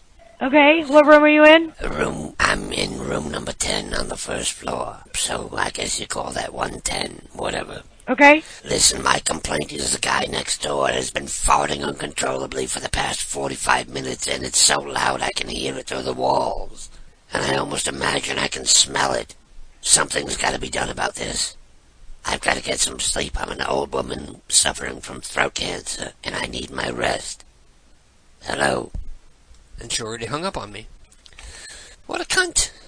If you're going to send me a Motel 6 number, you got to send me the number where I can dial through to the rooms. I don't want the front desk. I want to get through to the rooms.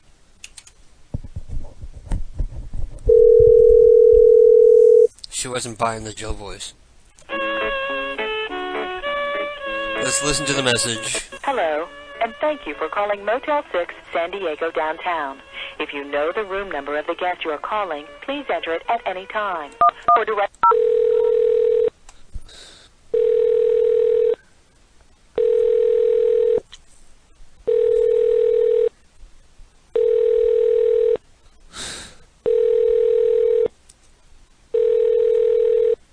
God damn it. Well, fuck it. I'm going to do something different now. Remember that call from last week where, it started out where I was trying to get the guy to believe that he knew who I was because I was supposedly like a wealthy, elderly woman who was looking for someone to take care of my millionaire cat. And once he heard that, like the tables turned and I was no longer trying to prove to him who I was. He was trying to prove to me who he was. Remember that call from last week? Let me see if I can find that call. Viruses or anything weird. Generally, you're one of my neighbors. New York, you can ask if sounds I was playing. First, I could be Telling me you gotta watch out for that guy they call him Nibblers. Try to get free pizza or nibblers going on. Feels like Hi, this is Trudy. Sorry that I couldn't get your call. Listen, I just... It must be my cell phone. Ooh, and they already hung up. What app? And he's actually coming. Compressed air punch in the face. So I wanted to introduce myself. Who are you? My name is Jill Rosenthal. I'm your great-great aunt, and we've never met before. And perhaps the family never told you about me because I was the black sheep. Okay, I don't know about you. Well, that's why I'm calling to introduce myself, dear. As I said, and as you can hear, I suffer from the throat cancer, and I'm not long for this world. Okay, I mean, how did you manage to find... Well, I've always known where you were, but you just never knew where I was. I'm living in Connecticut. I have been for the past 40 years. And never contacted us? How come? Well, like I said, I was sort of the black sheep of the family. I was ostracized by everybody because back in the 50s I did a burlesque show and, you know, I did a sideshow act where I was a sword swallower / flame eater for Barnum and Bailey. You know, the family was upset that I didn't go into law or medicine. I just wanted to be a road person. I was a free spirit, and for us Jews, you know, your life is planned before you by the time you're age 10. So if you don't abide by your parents' wishes, that's it, you're out. And that's sort of what happened to me, especially back in those days. It was a lot worse than it is now. I've never heard about you. I have no idea who you are, though. Well, that's no matter, Murray. Now is the time for us to make up for lost time, because I haven't got much time left. Okay. Throughout the course of my life, I've amassed quite a fortune on the burlesque circuit and in showbiz and stuff like that. Uh-huh. And I'm not saying that I'm looking to buy any favor, but I'm going to die before I ever am able to spend any of this money. Uh-huh. So I would like to feel everyone out and see who I'd like to leave it to. Because I have a cat I call Nibblers, and I'm inclined to leave it to him just as a big F.U. to the whole family. That's incredible. Listen, would you take care of my Nibblers? The cat? Yes, he's a wonderful, beautiful Blue Point Siamese cat. He's 20 years old, and I think I'm inclined to leave him my entire fortune. That's wonderful. But he's 20 years old, so he's not going to be around much longer after me. So once he's dead, you can have his money if you want. If you're a good person, tell me about yourself. Well, I'm just flabbergasted because I really don't know anything about you at all. I understand. There's a reason why you don't know about me, because they kept me a dirty secret, as though I'm some kind of awful person, but I'm not the awful person. They are. Uh-huh. That's incredible. Who? What is the relationship? How are you related? I'm your great aunt, so that means I'm your grandmother's sister. My grandmother's sister. One of them, yes. And I bet they never even told you that I even existed. They were so ashamed of me. Uh-huh. How old are you? I'm 87 years young. Okay. And I was sort of thrown out of the family because in my lean years when I needed money to get by, I did a burlesque act. I was known on the circuit as Boobs McDougal, and I would do belly dancing and sword swallowing and fire eating at circuses and carnivals until I hooked up with Barnum and Bailey, and that's where I earned all the money. But What do you know about my grandmother? What do you know about her? Well, it was sort of a mutual arrangement. Like, she stopped talking to me, and I stopped talking to her, and it was sort of a tit-for-tat kind of thing. You didn't know any of the siblings? Well, of course, I knew them because we grew up together. But once I went into the burlesque, that was the end of it. They didn't understand burlesque. They thought it was sort of like being a stripper or a whore. They didn't understand belly dancing and sword swallowing and the whole breathing fire and everything. That's probably why I have the throat cancer from all the fire breathing when I was younger. Were you a smoker? No, I never smoked, but when you were in the circus, you do 3 shows a day, and you swallow the fire, and you put it out, and you breathe fireballs, and after so many years, it's bound to take its toll, as you can hear in my voice. Uh-huh. So, Murray, I've told you about myself. Tell me about yourself. How many, you're married? I know, I've heard that you were married. And how many children do you have? I have 3 children, 3 boys. Oh, 3 boys, wonderful. So that means your sperm is strong. They say that weak sperm makes girls, but strong sperm makes boys. Mm-hmm. So what else can you tell me about you? What do you do for a living? I've been retired for 23 years. Holy Christ. So I don't understand. I mean, I'm 74 years old. Right. How, you know what I mean? The grandmother would have been over 100 and something years old. This doesn't sound possible, you know what I mean? Well, absolutely. Well, back then you got to remember, it wasn't uncommon for people to, get married, get pregnant, and have babies by the time they were 16 years old. In the old days, that was not uncommon. 13-year-old girls were having babies back then. What was your mother's name? We make a big deal about it now. Yeah, what was your mother's name? Louise. Louise. Right. We make a big deal about it now, unwed mothers at the age of 17, but that's nothing. Back in my day, 13, 12 years old girls were pregnant. That's the way things were done back in the old days, because life expectancy back then was about, 50, 60 years old. But now, due to the miracle of modern medicine, we can live to be 187 years old. Well, not 100. Okay, I'm back. I'll come back to the prank call, but in the meantime, I want to make some current prank calls. And the only numbers I have left are Jill. She says, or he says, Dez is selling a CD. He must be a cross-dresser, dear. I have no idea what that means. How do you know that he's a cross-dresser, and why not share that information with me to help me make a better prank call? But, I guess I'll do it anyway. I'm easy like Sunday morning, yeah.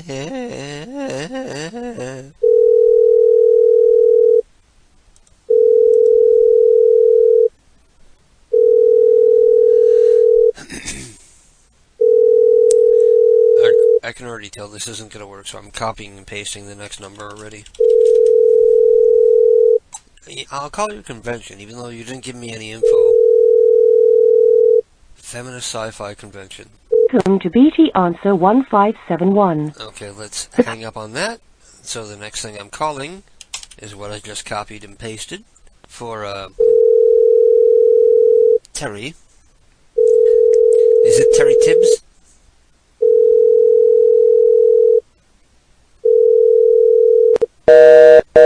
Oh, just picked up and hung up. Okay, well that was me attempting your calls, Jill. I'm sorry, but they didn't work.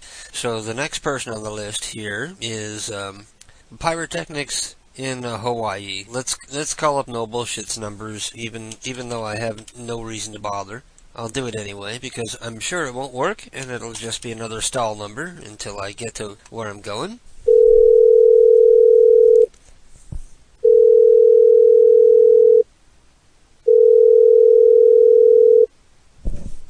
Aloha? Hello, how are you doing there? Good. Is this the Pyrotechnics and Fireworks place? We're not in that anymore. Oh dear, you were recommended by a friend of mine who had, in the past, secured your services here in Kailua. Yeah, unfortunately, we're just not really doing that anymore. I still do some work with it, but we don't supply that stuff anymore.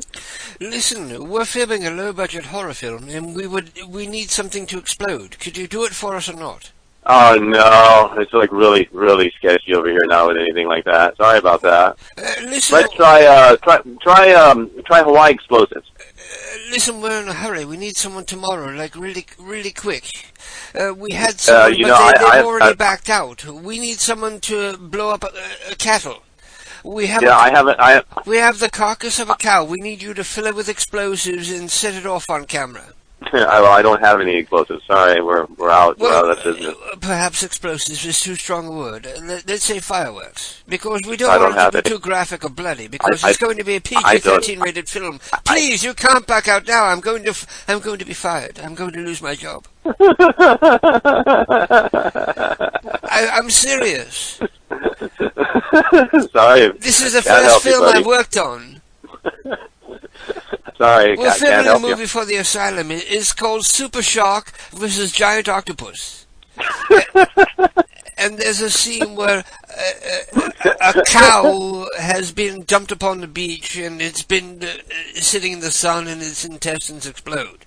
Well, I don't have anything to explode with. I don't know. Fireworks. Just, you've got to help me. Sorry, I don't. We'll give you a credit on the film. I don't have any. I'm sorry. I wish I could help you, but I don't have any. You don't have any M80s or firecrackers, anything? Nothing. Because Zero. It's not in the budget to use any CGI. I don't have any. I have none. Zero. What if you put, let's say you put like an airbag underneath the cow and then set that to pop? That's not something I know anything about. And besides that, this is Memorial Day weekend. We're booked. I haven't got any air at all. That's why I'm having such a difficult time finding someone. Yeah. We're already a day behind. And this movie is so low budget, every day they're behind. They're spending an extra $50,000 and they're breathing down my throat that I can't get this effect complete because our previous people backed out. I wish I could help you. Good luck. Are you aware of Soda Effects? They're a special effects company from California. Hello? Oh, he hung up on me already. Okay. Well, they don't want to blow up a cow for me. Okay, let's see what else we have. That was me calling No Bullshit's number for the Pyrotechnics people that apparently weren't even Pyrotechnics people. Right in line with No Bullshit. All bullshit. Okay, the Wisconsin Feminist Sci-Fi Convention Concourse Hotel in Madison, Wisconsin. If you go on Twitter, all the people there are tweeting. Also, the hotel sometimes just puts you through to rooms even without a name. A lot of the people there are on the 6th floor. 3 digits in a room, so 620, for example, would be the 20th room on the 6th floor. Here's a link to the Twitter hashtag. Fuck Twitter. I don't like Twitter. I never use Twitter. I have a Twitter account, but I don't think I've twatted in over a year or more. Probably 2 years. Okay, so let's call up this convention. I have no names, no idea who to ask for, because Apparently, maybe I'm calling too early. Nunu, can you provide me at least with, like, names of people that I should be asking for? Or am I just meant to, like, fumfer around and hope for the best? Thank you for calling the Madison Concourse Hotel. This is Sarah. How can I help you? Hello, Sarah. How are you doing this evening? I'm alright. What can I do for you? I'm trying to get in touch with my wife. Her name is Felicity. She was there for the Feminist Sci-Fi Convention. Alright, hold on 1 second. What's the last name? Rosenthal. Can you spell it for me, please? Rosenthal. Not seeing it come up. Would she be staying with anybody else? Yes, she's staying there with her friend Julie Andrews. Not the actress, but a different Julie Andrews. Spelled the way you would normally spell it, Andrews. But between you and I know that Julie has been cheating on her husband. She likely booked in there under an assumed name. If that doesn't work, then the other friend she's staying with is Catherine Allen, Allan. Alright, hold on 1 second, please. Right. Complimentary wireless internet, flat-screen LG televisions, compact refrigerators, executive desk, and more. Our third-floor recreation center features a pool, whirlpool, sauna, and state-of-the-art fitness center.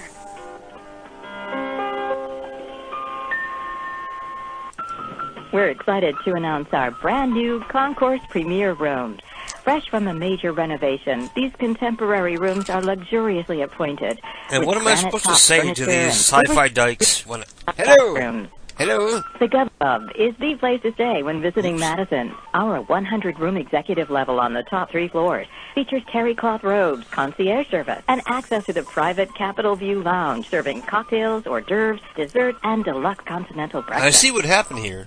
Make sure your stay in Madison Nunu, you should have sent me this information the Dayton an Street hour and a Grill half offers ago. American cuisine with global Instead, flavor. you waited till the last minute to try to trick me into staying The up late. bar, superb light cuisine and appetizers, artisan cocktails, and features an extensive wine and local craft beer list.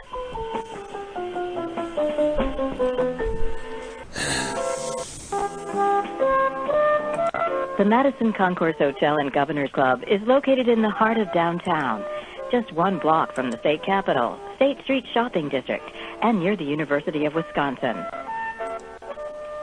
We have everything you need to make your next special event a success.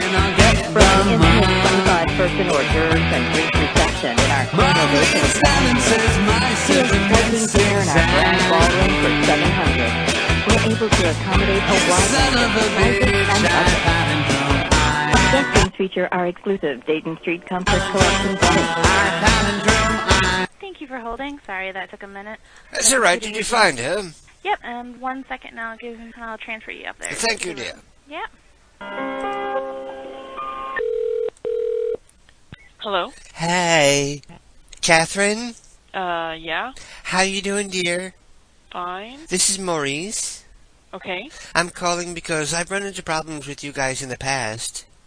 I understand this is a feminist sci-fi group? And you don't accept men, but what about very effeminate men? Why are you calling? Because I'm tired of being shut out of your conventions. You're not. Of course I am. Because I'm a man, you say I can't come. And I say, well, I am. I was born a man, but I wasn't supposed to be. I feel like a woman. That's fine. So why won't you let me come and play? You know, I think you should talk to somebody about this in the morning. You know, it's people like you always keeping people like me down. That long for that little. Oh dear, what a waste of time. Oh, Nunu, your planning is suspect. I understand what you did. You waited until the very last minute to ensure that I would stay on late. And I'm tempted to call your bluff and go off right the fuck now. 87, but I mean like 100 or 87, you know what I mean. So, Murray, would you be willing to take care of my nibblers until he dies? I am a snakehead eating my head on the opposite side. I palindrome, I palindrome. See that bulletproof dress hanging from the clothesline. See a random zigzag.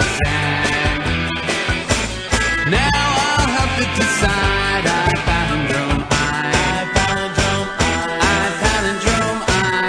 And I am a snakehead eating the head on the opposite side.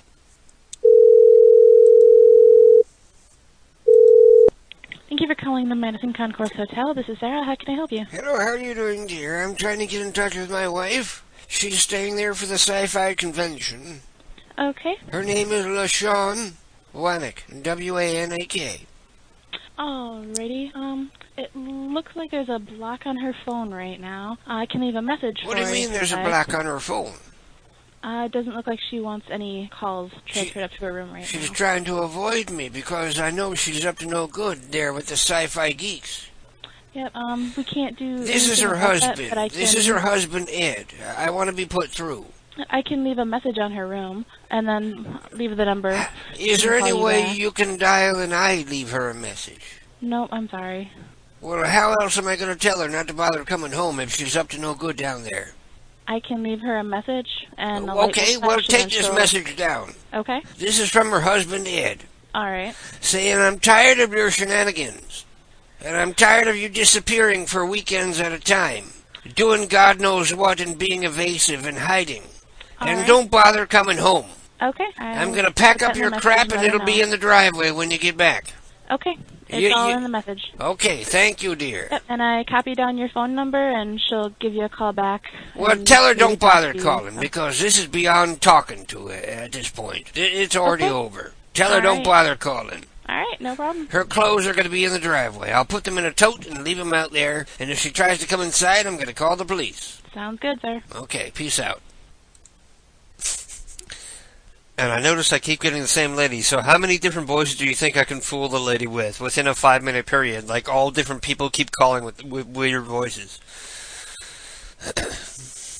I think your convention is a bust, Nunu, due to poor planning.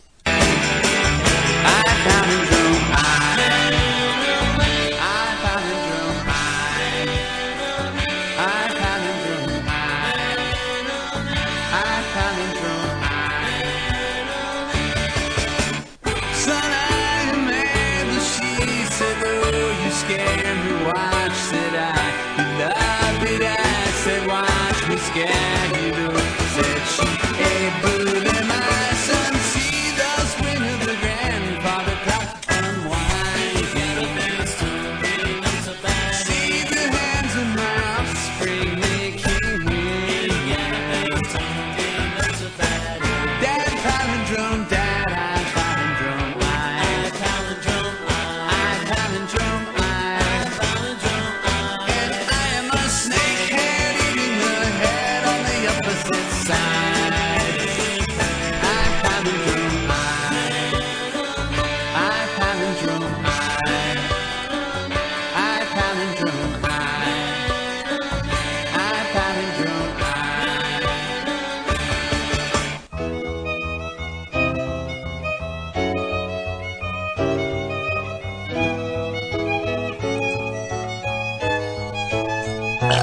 I built a little empire out of some crazy garbage called the blood of the exploited working class.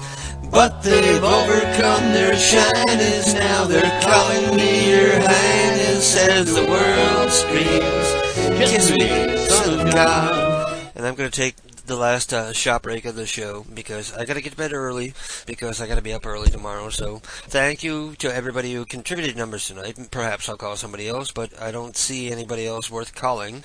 I think that convention is a bust because I keep getting the same operator, and she's going to be suspicious of anybody for the next 15, 20 minutes. So I don't think that's going to work anymore. No, she wasn't the cunt. I was the dick. She wasn't a cunt, I was a dick. I'm the one trying to harass people. I'm the one being an asshole. She was doing her job. She was being perfectly normal. I was the one being an asshole. See? That's how I've changed. In years gone by, I would be attacking her. Instead, I realized I was the dick. Alright? So I'm going to take the last shot break of the night. And I lost count of the shots. I think this is like 6 or 7. been on the air for almost 2.5 hours, so I guess that's not that bad. I'm like barely tipsy. A little buzzed, maybe, because I'm drinking on an empty stomach. Yeah. So 5, 4, 3, 2, 1, drink. Does anybody have any song or prank call requests before I bail out of here? If so, send them to me either on AIM to KDK Pranks, KDKPRNKS, or through the chat room that you'll find at kdkprankcalls.com. I destroyed a bond of friendship and respect between the only people left who'd even look me in the eye. Now I laugh and make a fortune off the same ones that I tortured, and the world screams, "Kiss me, son of God." I look like Jesus, so they say, but Mr. Jesus is very far. No Bullshit points out that we haven't done any UK calls, so if anybody has any UK numbers, send them in quick, and I'll be more than happy to do UK wake-up calls. Dr. Phil requests Long Dong calls, but apparently he missed the memo that Long Dong is dead. Remember I did that long series of calls where I called the other people in his apartment building and I had them check on him, and the little girl came back saying that he died like a month ago? Yeah, Long Dong, he was 92 years old, and now he's dead. Wait, now you're the only one here who can tell me if it's true that you... Or perhaps you're requesting like old Long Dong calls. I can play old Long Dong calls. They're mostly like really short. Love me, and I love me. I built a little empire out of some crazy garbage called the blood of the exploited working class. But they've overcome their shyness, now they're calling me your highness, and the world screams, "Kiss me, son of God." Yes, the world screams, "Kiss me, son of God."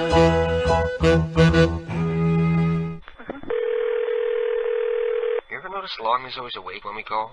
Long Tom? Yeah, he's always... Hello? Dude, where the fuck's my dog? Huh? Where is my dog? Huh? Where is my dog, fool? I know you have my dog. No, what the fuck did you do with my dog? What the You fucking eat my dog, fool. Give me back my fucking dog or whatever's left of it. Did not get me? Give me back my fucking dog. Give me. What of me? What the fucking dog you did to me? She put back the cat. Give me my dog. What the fuck is that? Give me my dog. You didn't make a pee. What'd you say to me?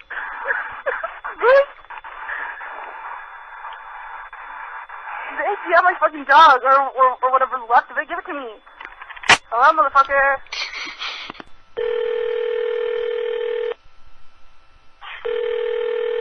She quieted down as soon as I put her on my... Hello?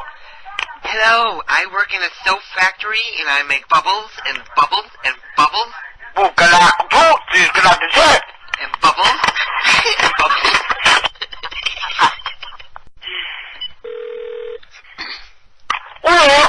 And bubbles, and bubbles, and bubbles.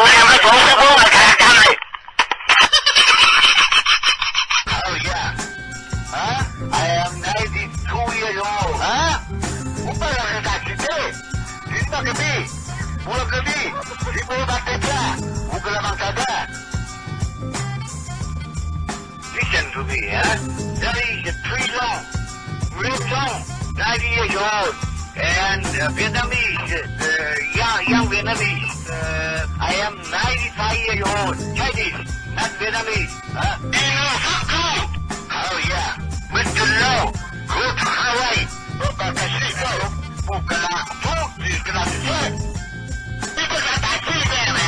Hello, hello, hello. Oh, no, you get phone number. Huh? I am 92 years old. Huh? What the hell is that today? Didn't look at me. Look at me. People back there. Look at that. Huh? 87. I am 92. I can help you.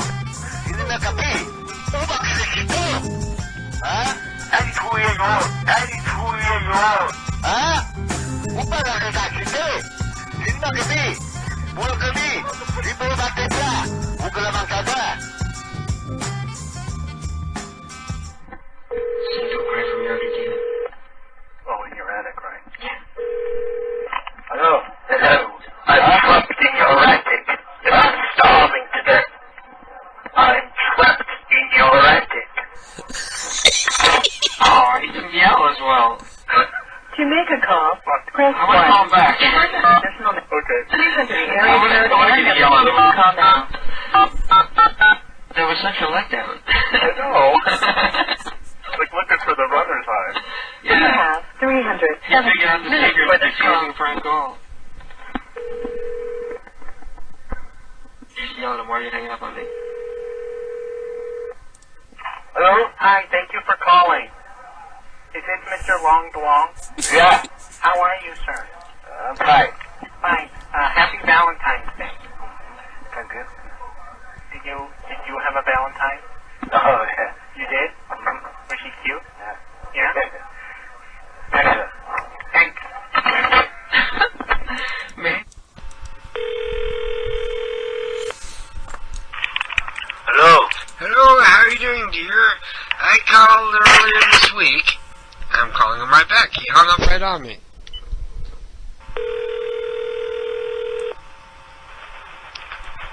Please let the machine get it. Why are you hanging up on me? Well, you heard that in the background? He cursed something in Chinese at me right there.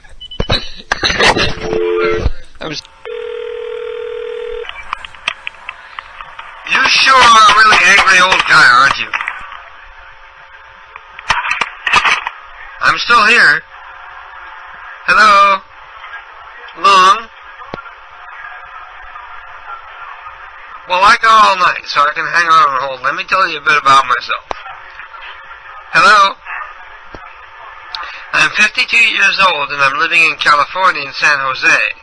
And I got your number off a bathroom stall, and it says for a good time to call, Long Dong, because he has a long dong, obviously. I don't know if that was a real name, or if that was just a stage name, or like a pet name, or something like that.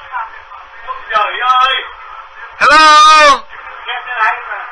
Ollie! You hear me in the background? Hello!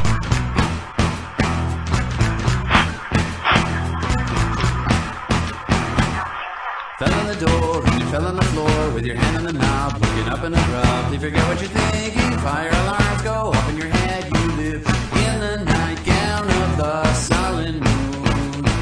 How the windows lead into the room, in the nightgown of the sullen moon. Drug trip is not a drug trip, cause you feel a bit insulted. Spacewalk is like a spacewalk with the corresponding weight loss, and you're nothing but air with your hands in the air, and your shoes tied together, don't care. There's a feeling of boredom, of the big boredom, following dressing up in the nightgown of the sullen moon. How the windows lead into the room, in the nightgown of the sullen moon.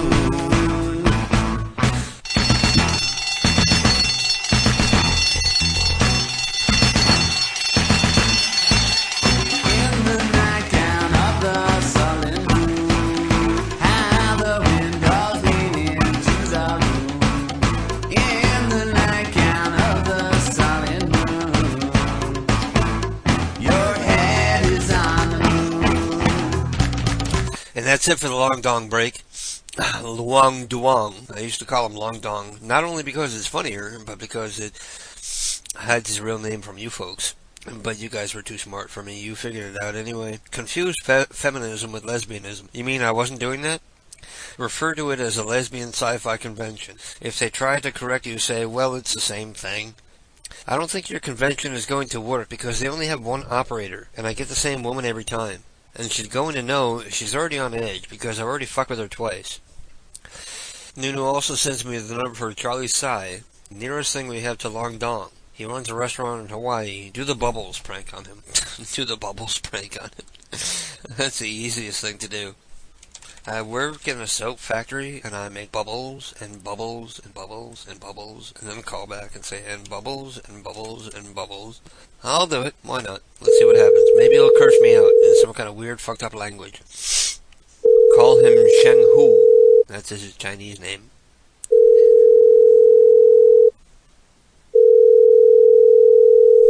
First I can answer. Hello? Hello, is this Charlie? Yeah, who is calling? I work in a soap factory. And I make bubbles, and bubbles, and bubbles, and bubbles, and bubbles, and bubbles, and bubbles. Hello?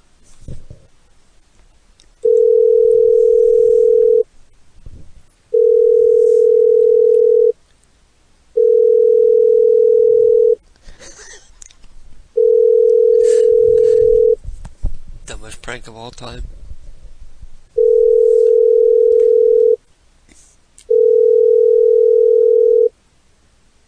Now we won't pick up because I make bubbles and bubbles and bubbles and bubbles. Please leave your message for 808-372-2339. Hang up on that. We don't want to give out his number over the air. We have another number here for a Sicilian pastry shop in the UK from No Bullshit. Why would a Sicilian pastry shop be open at 5 in the morning? I don't know. But I'll try nonetheless. I know it won't work, but let's try just so that we can say we tried. Call him Sheng Hu. That's his Chinese name. And sell him soap. You want me to tell him about bubbles and then sell him soap? Hello, this is the Sicilian Pastry Shop in Albert Street. There's no one available to take this call at the moment. Could you please...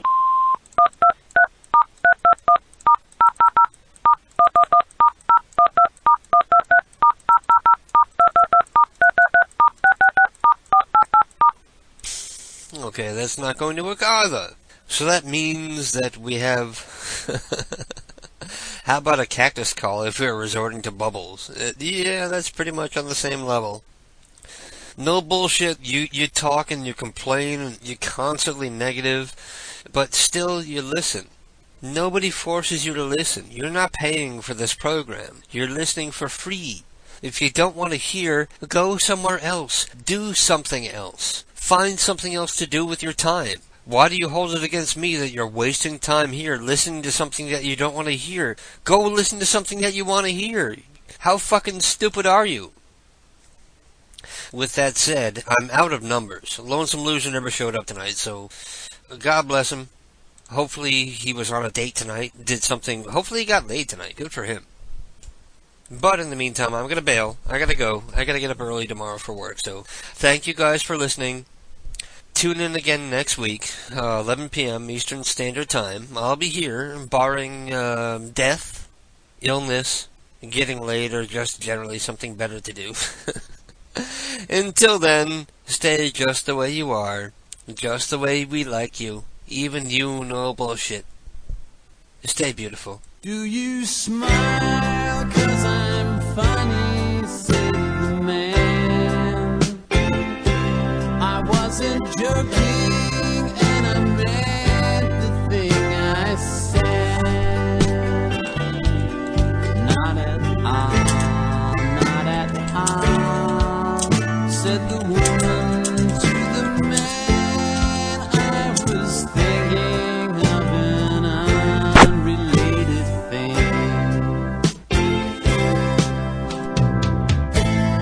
Unconnected and free. No relationship to anything. How come you never look me in the eye? Aren't you listening to me, said the man. Not at all, not at all, said the woman to the man. I'm still thinking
from one end of this town to the other and back.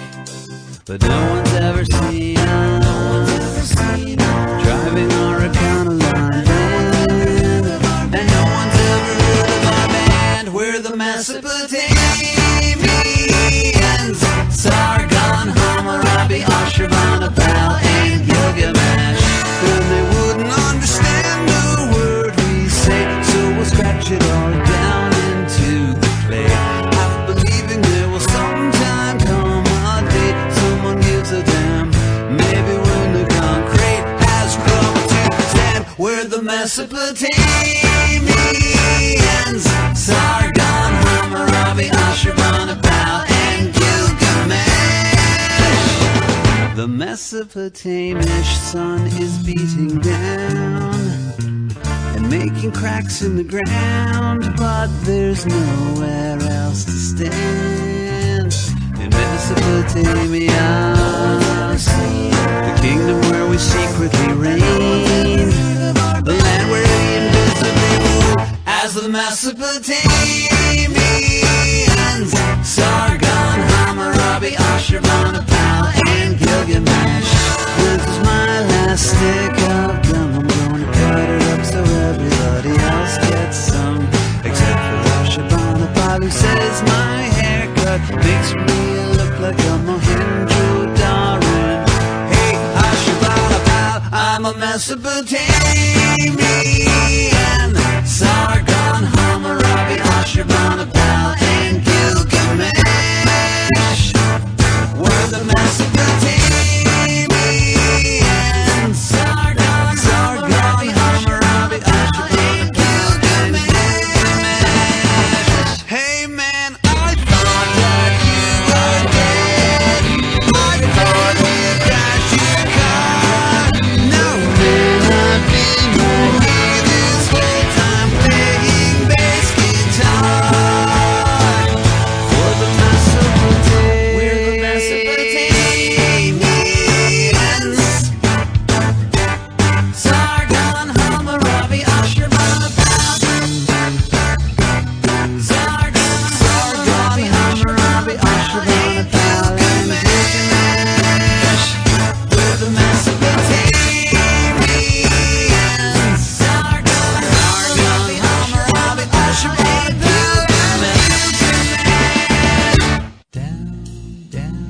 Down you go, no way to stop. As you fall, hear me call. No. Listen to this warning and consider these simple words of advice. Stop.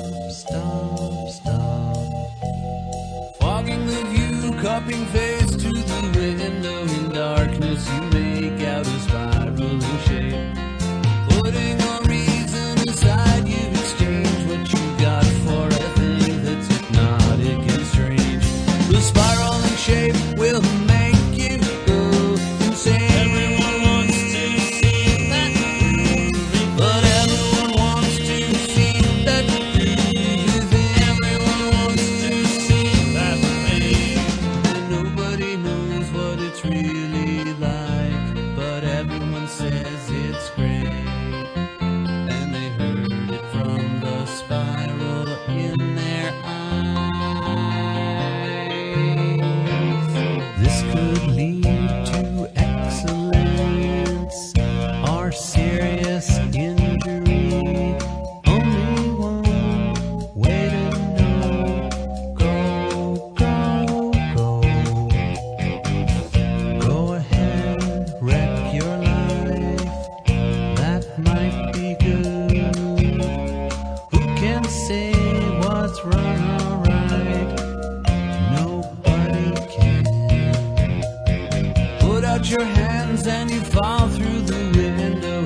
Remember that you're standing on a planet that's evolving and revolving at 900 miles an hour.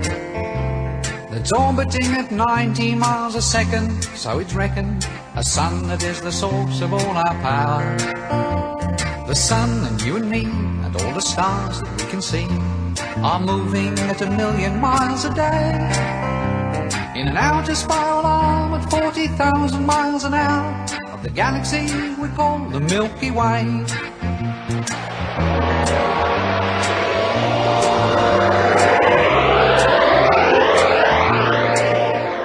Our galaxy itself contains 100 billion stars.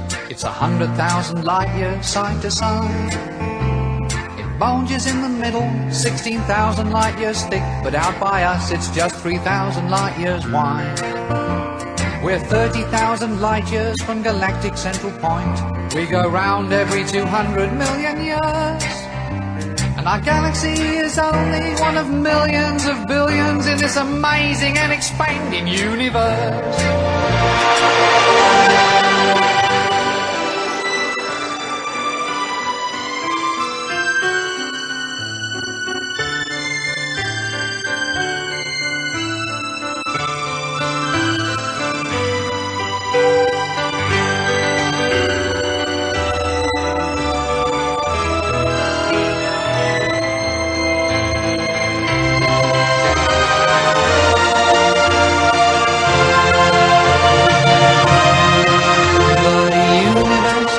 Keeps on expanding and expanding in all of the directions it can whiz, as fast as it can go, the speed of light, you know, 12 million miles a minute, and that's the fastest speed there is. So remember when you're feeling very small and insecure, how amazingly unlikely is your birth, and pray that there's intelligent life somewhere up in space, 'cause